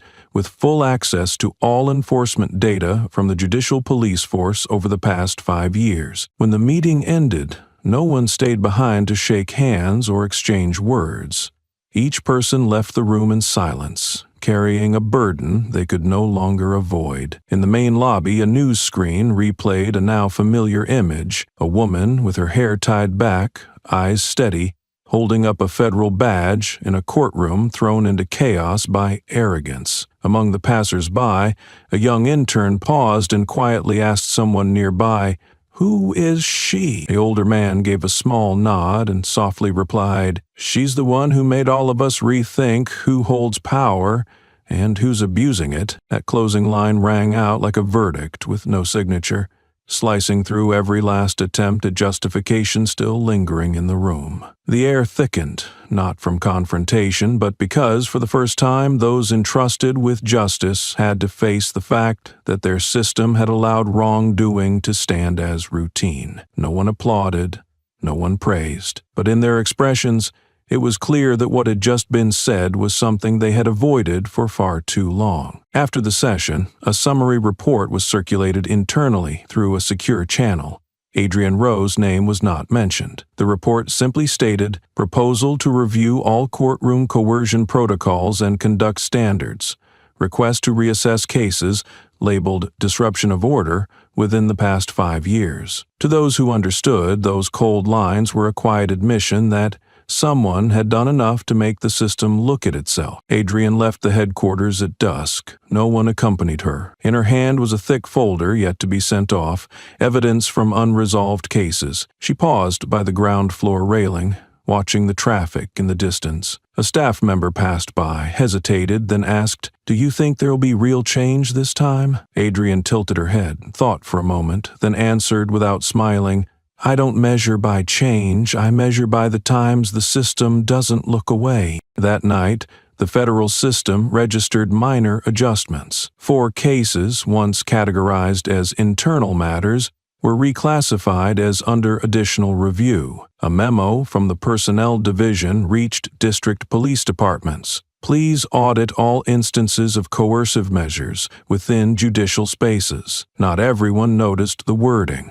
but to those who had witnessed legalized indifference, it was a sign the door was slowly opening, letting outside air in. A few days later, a local newspaper published an editorial, avoiding scandal and names. The headline asked, "If you saw someone dragged out of a courtroom, what would you do?"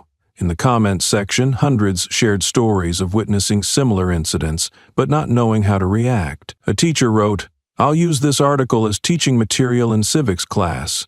A student replied, "Now I understand why silence should never be the first response." Soon after, a small symposium was held at a law school. The moderator opened by playing a clip from an internal report Adrian had compiled. For 2 full minutes, he said nothing. When the footage ended, he posed one question to the audience. The question isn't why this happened. It's why we decided it was small. Elsewhere, hundreds of miles away, a young officer, newly reassigned, requested to transfer to the Conduct Review Unit. He had once stood in that courtroom, hand on his camera, but chose not to film. In his transfer request, he wrote, "I want to relearn how to hold the camera, not to post online, but so I don't turn away when something's wrong." Adrian didn't appear in any of those places. She continued her work in the same office, asking for no raise, proposing no commendation. When asked why her name wasn't in the official report, she gave one answer. "I came so the system wouldn't need to remember my name, just the lesson." And somewhere in the thousands of records, files, and silent stares, that lesson had begun to be read again, page by page. Shaw sat in the hearing room, his back straight against the chair, his eyes trying to remain calm but still carrying traces of internal conflict. When the question was asked, the room fell completely silent.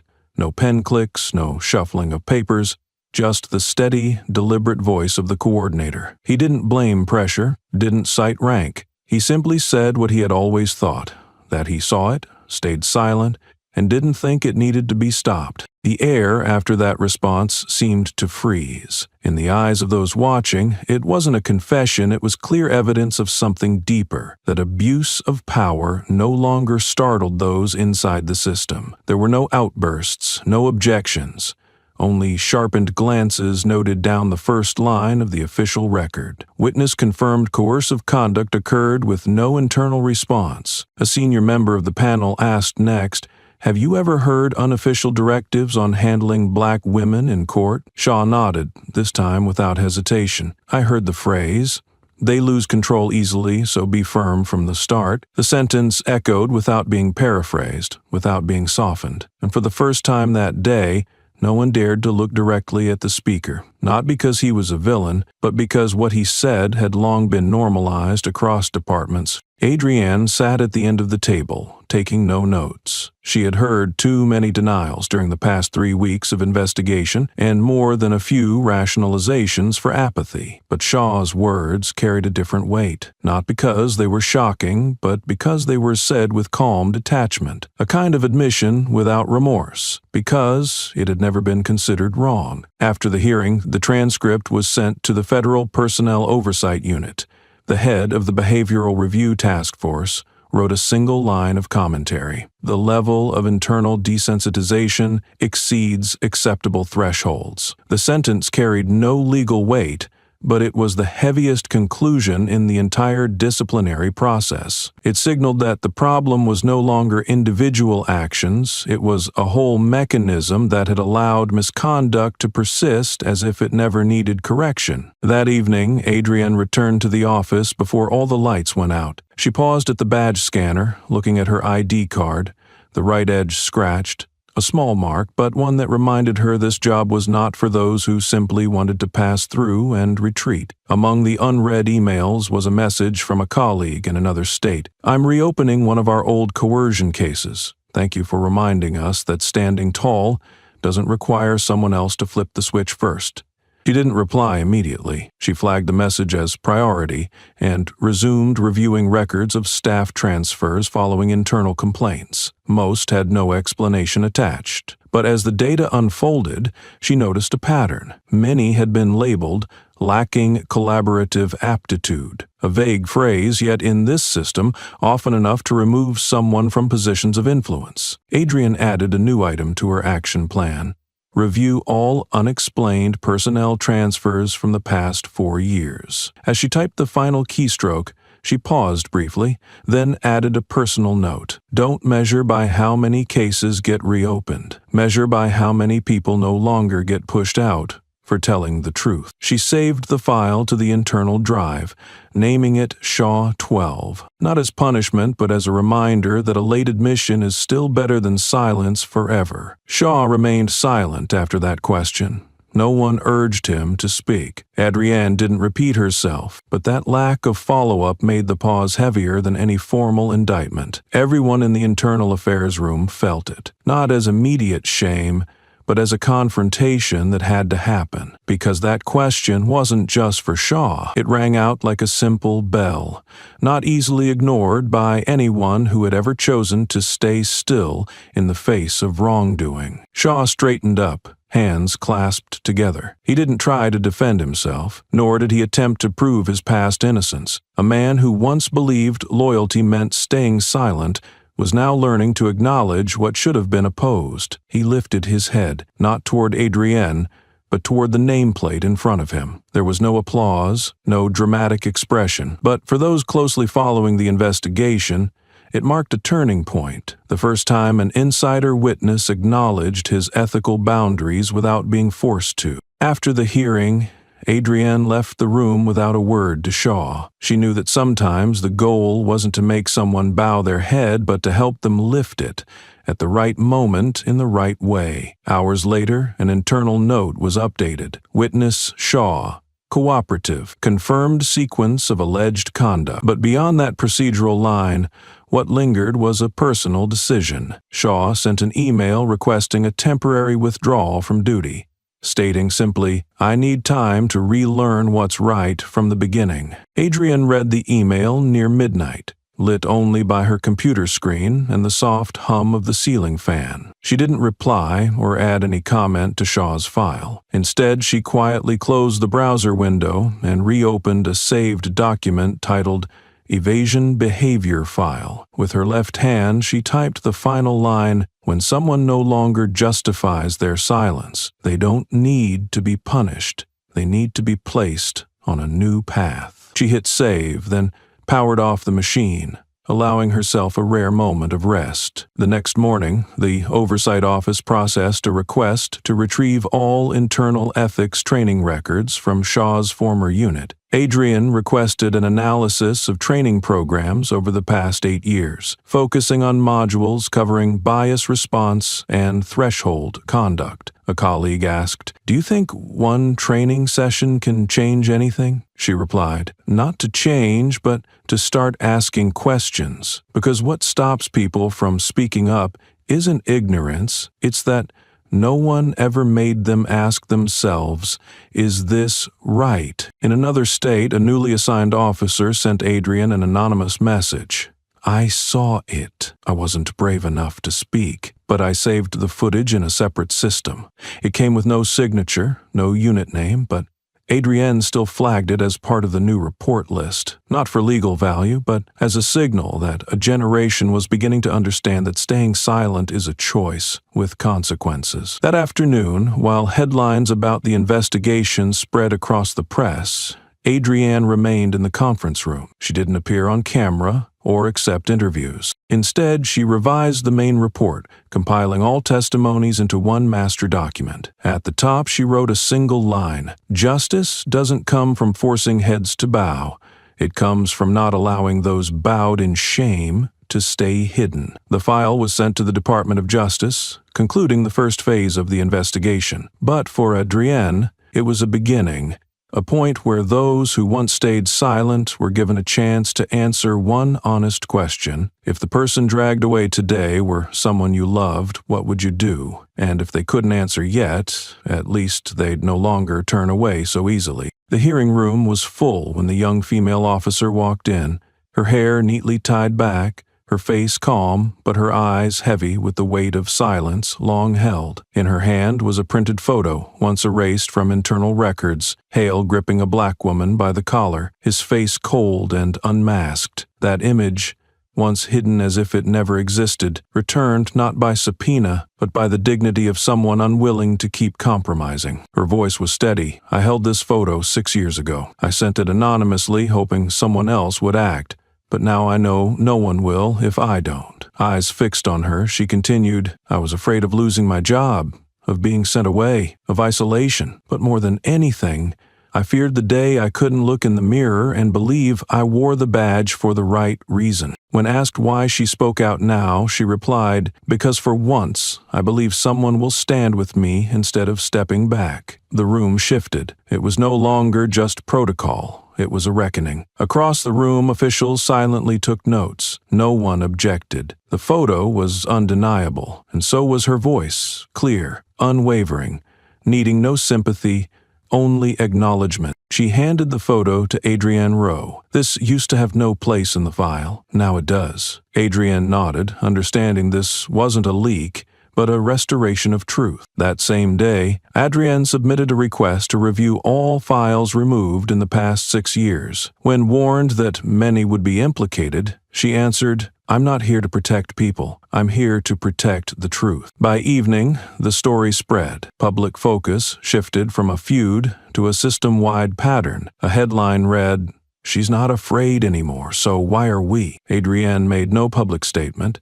She simply emailed the young officer, "You're now a key witness," and in the message, "The moment you stepped forward, you weren't alone." Then she shut her laptop, leaving with no documents, only the quiet certainty that one photo, buried for 6 years, had finally cleared what the system once refused to see. After the explosive hearing, the official internal report was released under the signatures of 3 federal oversight commissioners. Its first sentence drew attention: "Terminate the coercion search policy within court premises." This was more than an administrative directive. It marked the end of a power philosophy once used to justify control, intimidation, and the exclusion of those who didn't fit the default mold. Without further debate, the report's dry language confirmed that what Adrian and others had done was no longer a matter of raising concerns.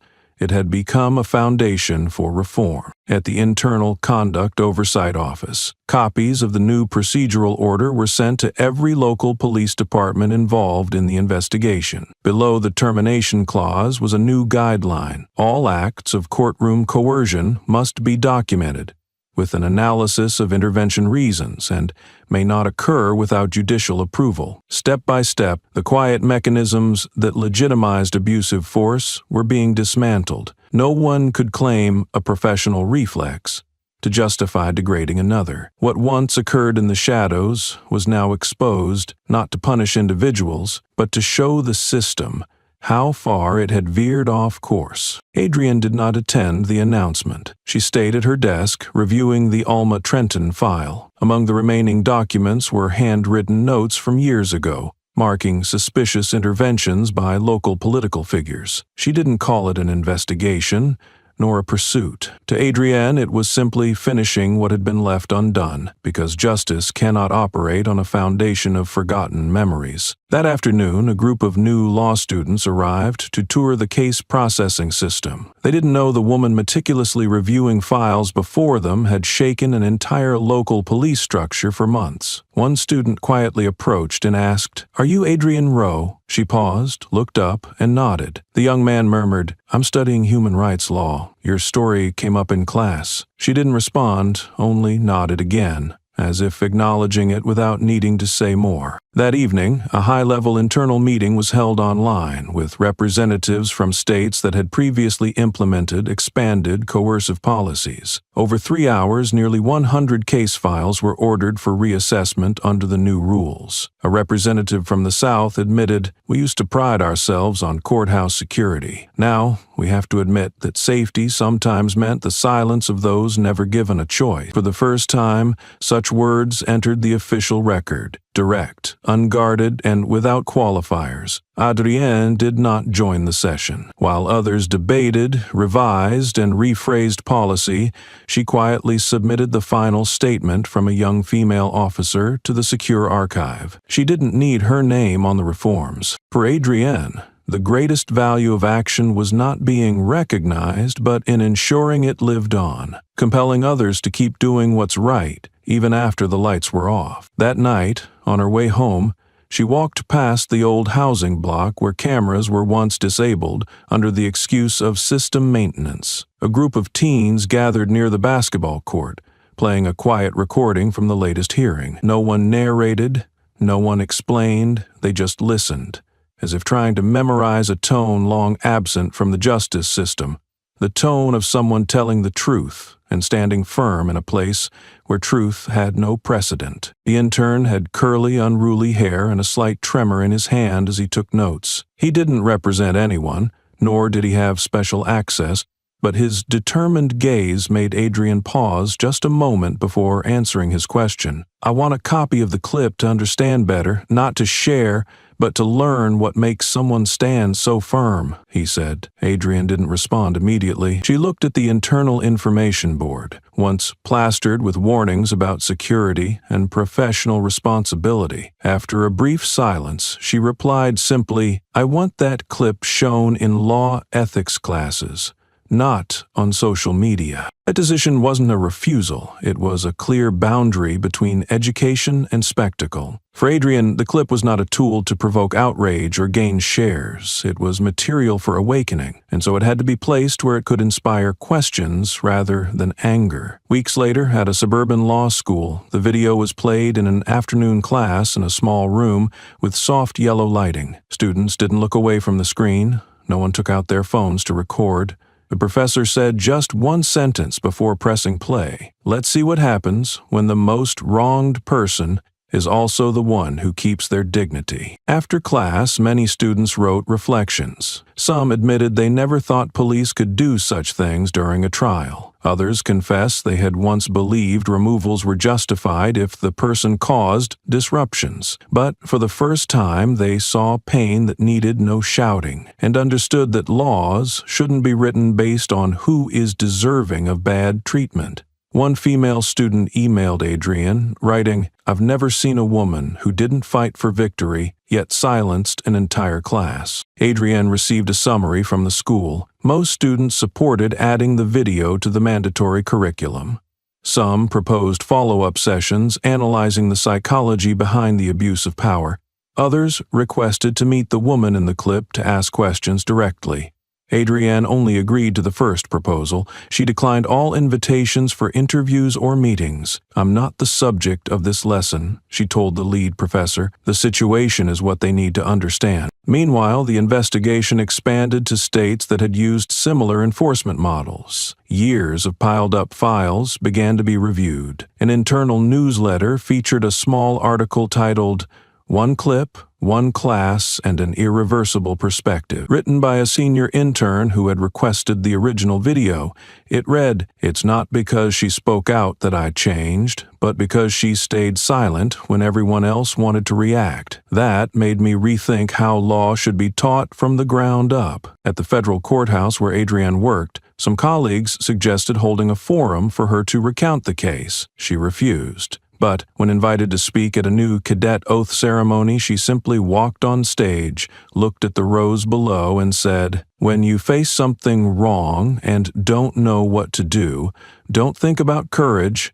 Think about the last time you could sleep peacefully with a decision." After the ceremony, a stranger left a white card on her desk with just 8 words, "Don't turn away, don't turn your back." Adrienne didn't know who sent it. She folded the card and placed it beside the newest file, a removal case at the Western Appellate Court, pending review. She said nothing, but her next steps remained the same: powering up, checking every line of the intervention description, marking what needed further investigation, not for recognition, not for revenge, but because if there was one thing to clarify, it was that justice never begins with a punch, it begins with a pause. The topic for that day's class was unremarkable.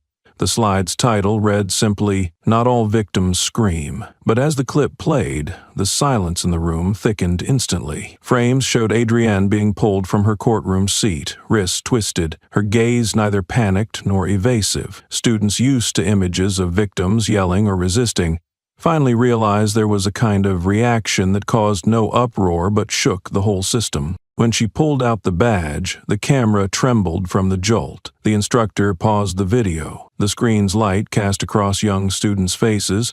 Most had never faced racial conflict in law enforcement, but now they were silent. No one mentioned rank. No one discussed her title. The instructor tapped a pen on the desk and asked, "Right now, who do you see? A black woman pulled from her seat?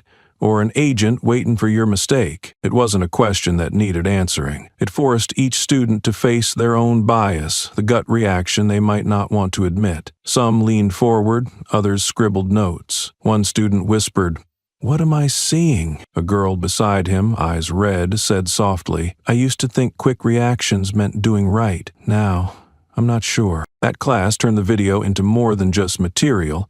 It became a mirror for professional conscience.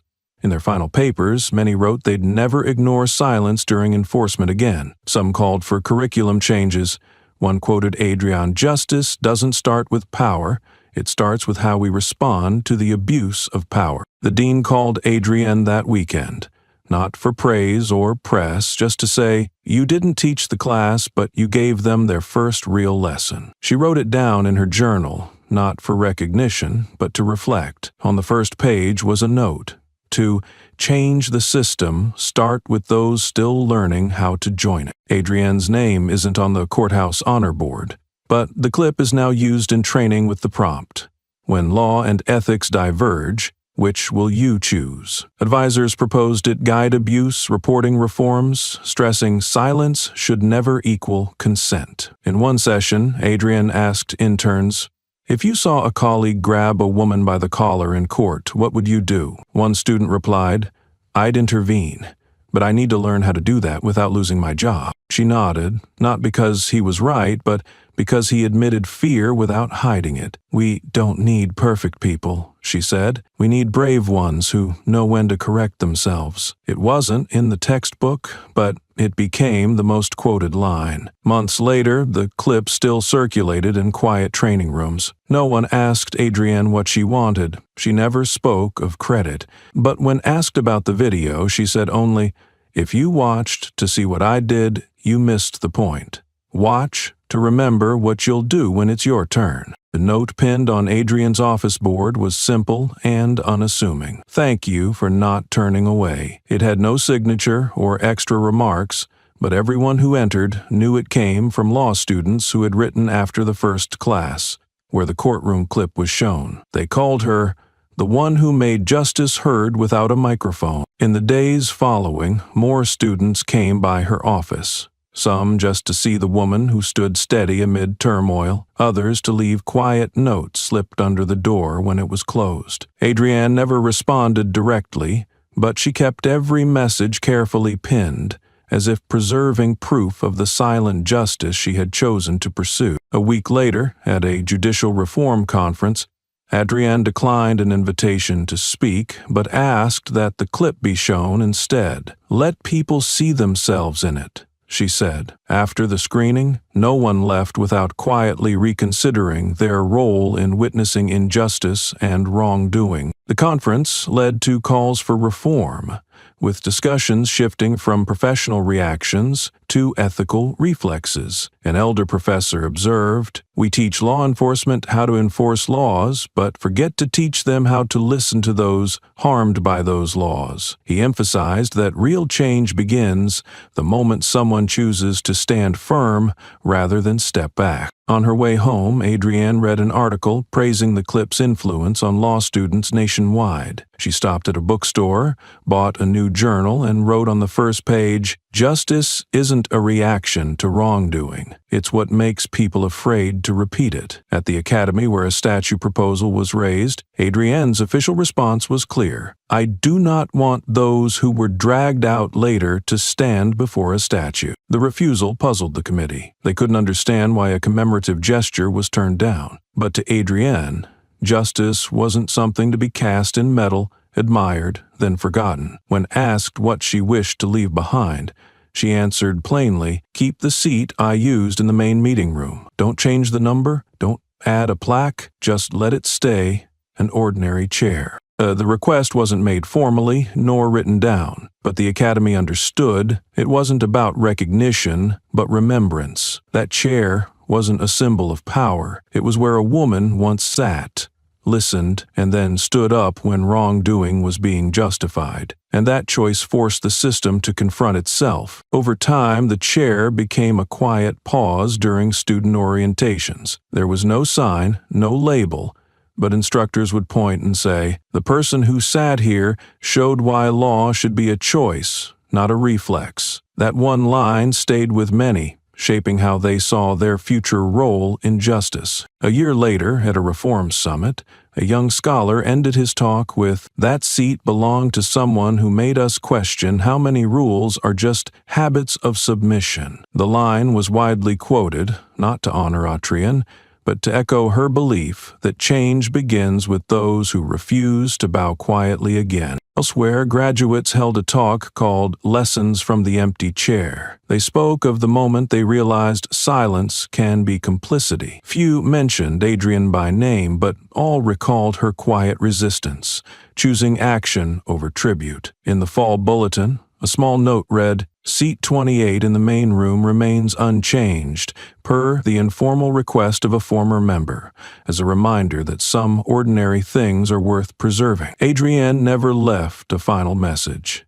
She simply returned to her work, avoiding stages. But in classrooms and decisions that mattered, her name remained, a reminder that sometimes leaving a chair in place speaks louder than any statue. The photos spread quickly across social media platforms, with no clear photographer credited and no tagged author. It showed Adrienne leaving the hearing room, her left hand relaxed by her side, her right hand holding only a pen. There were no files, no notebooks, no bodyguards or media around her. She walked calmly, eyes forward down a long corridor lit by cold overhead lights. It was a moment without words or dramatic expression, yet it made many viewers pause. The first caption appeared below the photo from a law student's account.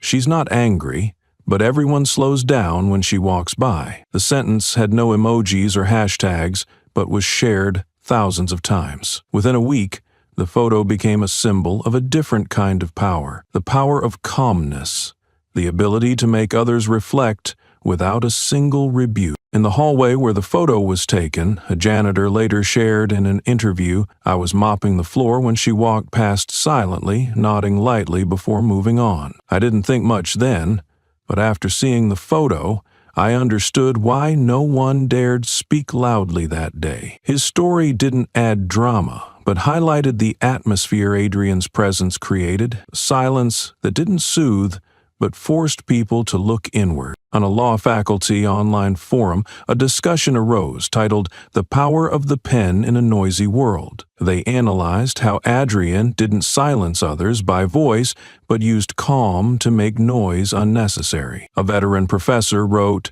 "Don't underestimate the person who carries a pen instead of a microphone. They don't need noise because they know the value of every line recorded." When the media sought Adrian's reaction to the photo's spread, her office secretary replied briefly. She made no personal comments and never requested removal or correction. That silence fueled public interest. In a society accustomed to everyone wanting to speak out, hold a megaphone, or make a statement, someone choosing not to seize the spotlight drew even more attention. A week later, at the Federal Police Academy's orientation, a black and white print of the photo was framed in a corner of the classroom. Beneath the slogan, "Integrity begins where ego ends," Adrian's name was nowhere on it. No description of context was given, but the ethics professor pointed to the image and said, "She does not represent victims or heroes. She represents the question, what will you do when everyone else chooses silence?" Another law instructor told students that Adrian's carrying a pen was more important than any expression or words. The pen was not just a tool, but a symbol of the responsibility to record the truth. At that moment, Adrian needed no files, only a pen, because everything else was already prepared, supported by her unwavering faith in justice. The photo continued to appear in presentations, academic research, and law enforcement ethics courses, yet no article has fully captured the feeling it conveys. Perhaps because the weight of a woman walking calmly through a sea of eyes, seeking no power but causing power to pause and give way, cannot be measured in shares. It can only be felt in the moment when all surrounding noise suddenly becomes unnecessary. An internal article by an FBI representative appeared in a restricted law enforcement journal. The headline wasn't dramatic, not in all caps, but every word carried weight. Inspector Rowe didn't break the system. She made it face itself. It wasn't flattery. It wasn't official praise. It was recognition from within, from those who knew the difference between reform and rupture, resistance and reckoning. They didn't see her as a threat, but as the one who forced the institution to confront what it had long chosen to ignore. The piece spread fast across agencies. It was quoted in training rooms and printed in Federal Academy materials. One instructor told his class, "Maybe for the first time in years, justice isn't a slogan. It's something someone lived when it was easiest to pretend. No one asked questions. They just wrote it down." The lesson wasn't in the words, it was in the presence of someone who had lived through it and left a mark without needing applause. As for Hale, who once made headlines after his internal hearing, his exit was almost too quiet. No press release, no farewell. His badge disappeared from the system in one morning, his files archived. Email shut off. The halls he walked now belonged to others. No one said his name. Inside the force, everyone understood. This silence was the system's way of saying a mistake was made, and no ceremony could erase it. Rumor had it that Ale applied for a post in a small town, but it was blocked. In a closed meeting, one HR officer said, "We can't let someone who once used power against the law return to power anywhere." That line made it into the minutes, not to accuse, but to show silence won't mean forgiveness. Even a quiet system, if it means to change, must begin with small acts, like refusing to welcome back those who never owned their wrongs. That, some say Hale still lives in his old neighborhood, keeps to himself, walks early. One man said he stops outside the pharmacy, stares through the glass, then leaves. Doesn't go in, doesn't speak. No one concluded. But the story lived on as a reminder that Adrian's impact wasn't about winning. It was about forcing everyone, even those untouched, to reconsider who they were. At a police academy conference, a professor opened with the same FBI line. She didn't break the system. She made it look, then added, and sometimes looking long enough changes everything. No one spoke, because this wasn't a story about ethics. It was about facing what we've allowed. And Adrienne, without raising her voice, made the whole system listen. The letter arrived by mail, the handwriting slanted and slightly blurred, signed simply as Elaine, a mother. She wrote about how 2 years ago her 17-year-old daughter was ordered by security to leave the courtroom for wearing a tank top on a day over 40 degrees. No explanation or dress code was given, just a cold command. Elaine said, "I wanted to sue, but we would only be seen as rule breakers. No one defends a pressed child wanting to learn justice." She ended with, "They never apologized, but after your case, they stopped." Adrienne read the letter after an internal meeting, quietly folding the yellowed paper and placing it in her drawer with other unsent letters. When asked why she stayed despite attacks and rejection, she said, "I've seen this happen too often without proper recognition." The next day, Adrienne attended a conduct review, where a new rule was added. Attire is not grounds to exclude lawful court attendance. No source or names were mentioned,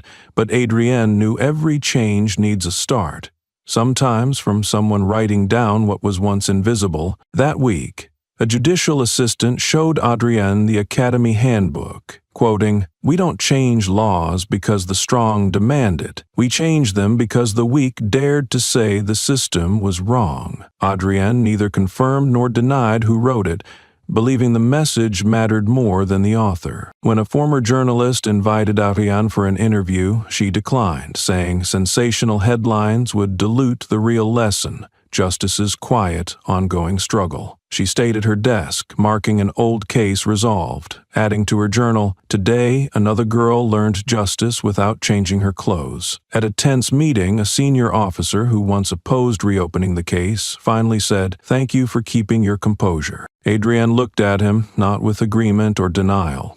She spoke slowly but firmly. "If I don't hold the line, then who will?" It wasn't pride, it was survival. How people without the privilege to get angry stay standing. She never claimed to be the only one doing right, but she knew if those who understood the pain gave up or stayed quiet, the rest of the system would never feel a reason to change. No one laughed. No one replied. Her words didn't draw applause, but the room fell still, as if a heavy truth had been set down. Those who once thought calm was weakness saw it differently. This calm came not from control, but from surviving too much to expect empathy, and that, in itself, was more powerful than blame. Later, a young investigator texted Adrienne, "I used to think reason beat emotion. Now I see sometimes calm is the loudest feeling." She didn't reply, but the next morning she forwarded it to a senior ethics instructor with a note, "Maybe use this in next week's class." That week, Adrienne worked as usual, reviewing enforcement files, signing off case transfers, and answering court requests. It was as if nothing had happened, yet those around her noticed a shift.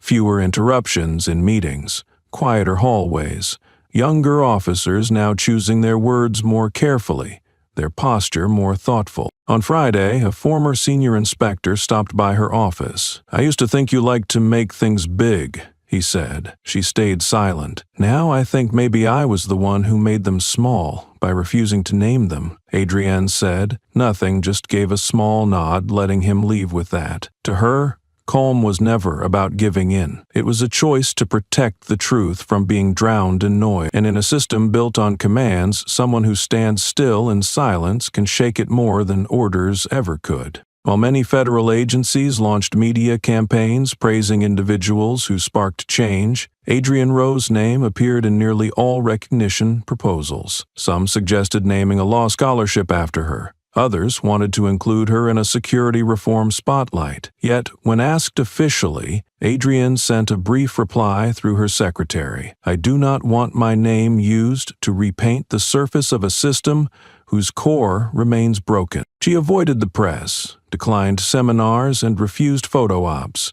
Close colleagues knew it wasn't shyness, but a focus on what drove her journey, fundamentally changing how law enforcement engages with citizens. In an internal memo to the task force drafting new enforcement rules, she proposed revising the language for courtroom and public interventions. Most importantly, she recommended changing identify disruption targets to verify presence reasons. For Adrian, a simple shift in wording could spark a broad change in mindset. When officers are trained to identify disruption targets, their instinct is to find fault in every individual they face. But if instructed to verify presence reasons, the process begins with questions, not prejudice. Objective checks instead of default assumptions of danger.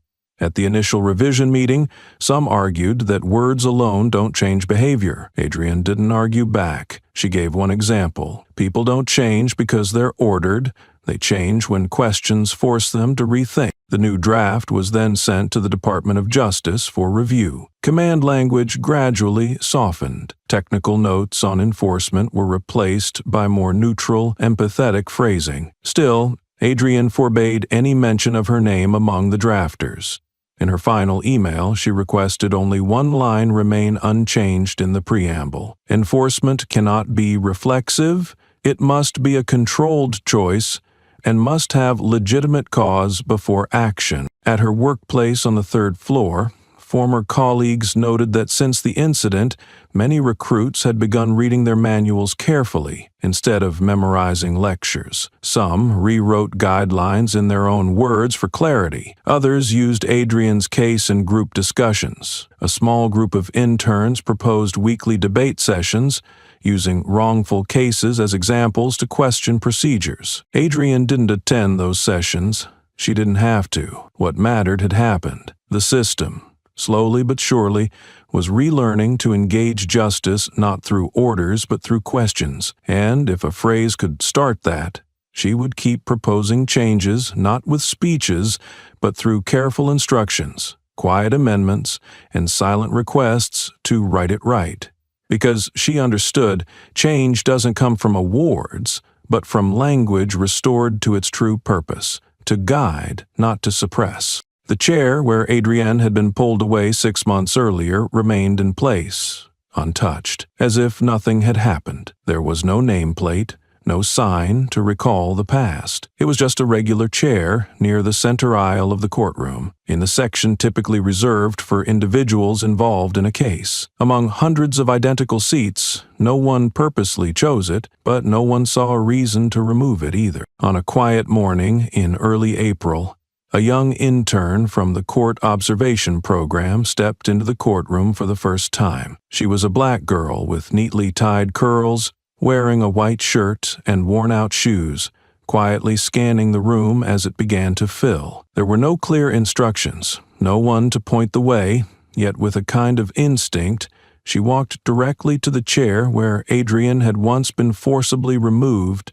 and sat down. A court staff member approached and gently reminded her that observers typically sat in the back rows to avoid confusion with family or witnesses. The girl looked up, showing no sign of embarrassment. Her voice was steady, neither lowered nor sharp. "I'm sitting exactly where I need to be." The reply wasn't loud, but it carried across the room. For a few seconds, everything paused. Then the staffer gave a slight nod and walked away without another word. There was no incident during the hearing, but during the break, some interns whispered to each other about something that once happened with that chair. No one gave details, and no official document ever described it. Still, from that moment, everyone seemed to sense the chair was no longer just furniture. It became a quiet test of change, whether those who came after would still be pulled away or allowed to sit and be heard. The young woman didn't know Adrienne Rowe's story. She hadn't seen the video nor heard the details of the investigation. She only felt something about that chair made her not want to leave it. And with that small, nearly unconscious choice, she had touched something the system had once forgotten: the right to be present without needing permission. At the Academy's admin office, the intern coordinator made a simple note. Interns sat in the center section, no issues reported. The note drew no special attention. But a few days later, a line in the student handbook was changed. Instead of seating recommendations, it now reads, "Choose a seat suitable for observation, as long as it does not disrupt the proceedings." Adrienne never heard about that day.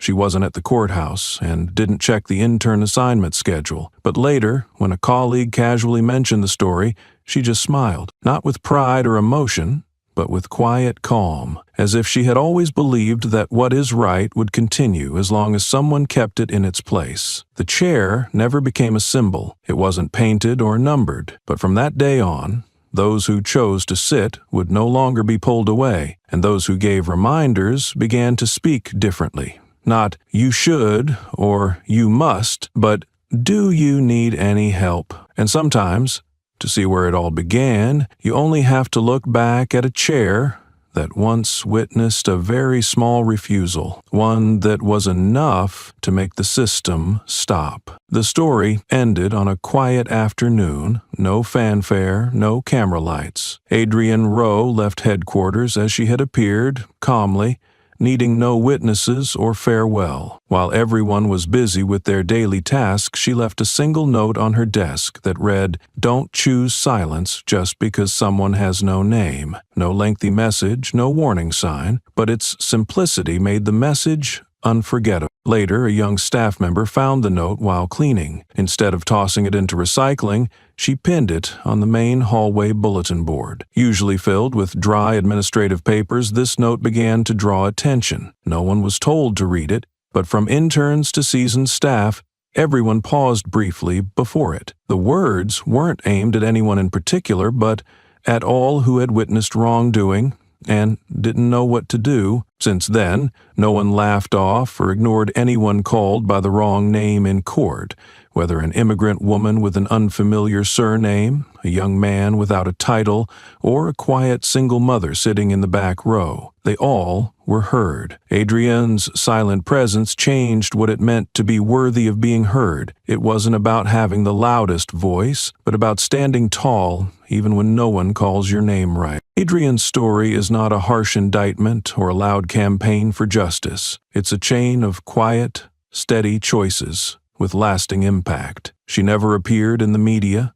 nor hung medals in an office. But every time someone stops instead of walking away, every time a law student learns to scrutinize enforcement, and every time a citizen stands in court and isn't dragged away, that legacy lives on. The greatest lesson isn't in policy changes, but in small acts. A student sitting where once forbidden, a young officer presenting a photo removed from records, or a mother writing to say, "My daughter is no longer kicked out of court." These silent pieces together build real change. Justice here doesn't come with gavel bangs or grand verdicts. It arrives when someone stays calm instead of angry. When someone asks, "What if the one dragged away is your mother?" And when the answer is a shameful silence, not from blame, but from first-time inability to excuse what once was allowed, what remains is not the name Adrienne Rowe, but the quiet change she ignited. No name needs engraving on plaques because everyone knows system change requires no slogans, just someone standing firm, at the right time, right place, without stepping back before judgmental eyes. This story is a reminder. Sometimes you don't need to be the loudest in the room to make a difference. You just need to be the one who doesn't turn away, and others will gradually stop with you, not to praise, but to set things right. If you've ever thought it takes power or fame to make an entire system reflect on itself, Adrienne Rowe will make you think again. She didn't need a podium or applause. Just one steady step, one upright stance, and one sentence, enough to make even the most seasoned pause. Justice sometimes doesn't come from those who speak first, but from those who choose silence at the right moment, letting truth speak for itself. And if you still remember this story today, remember the most important part. No one needs to know your name for you to do what's right. You only need to begin. Someone else will take it from there.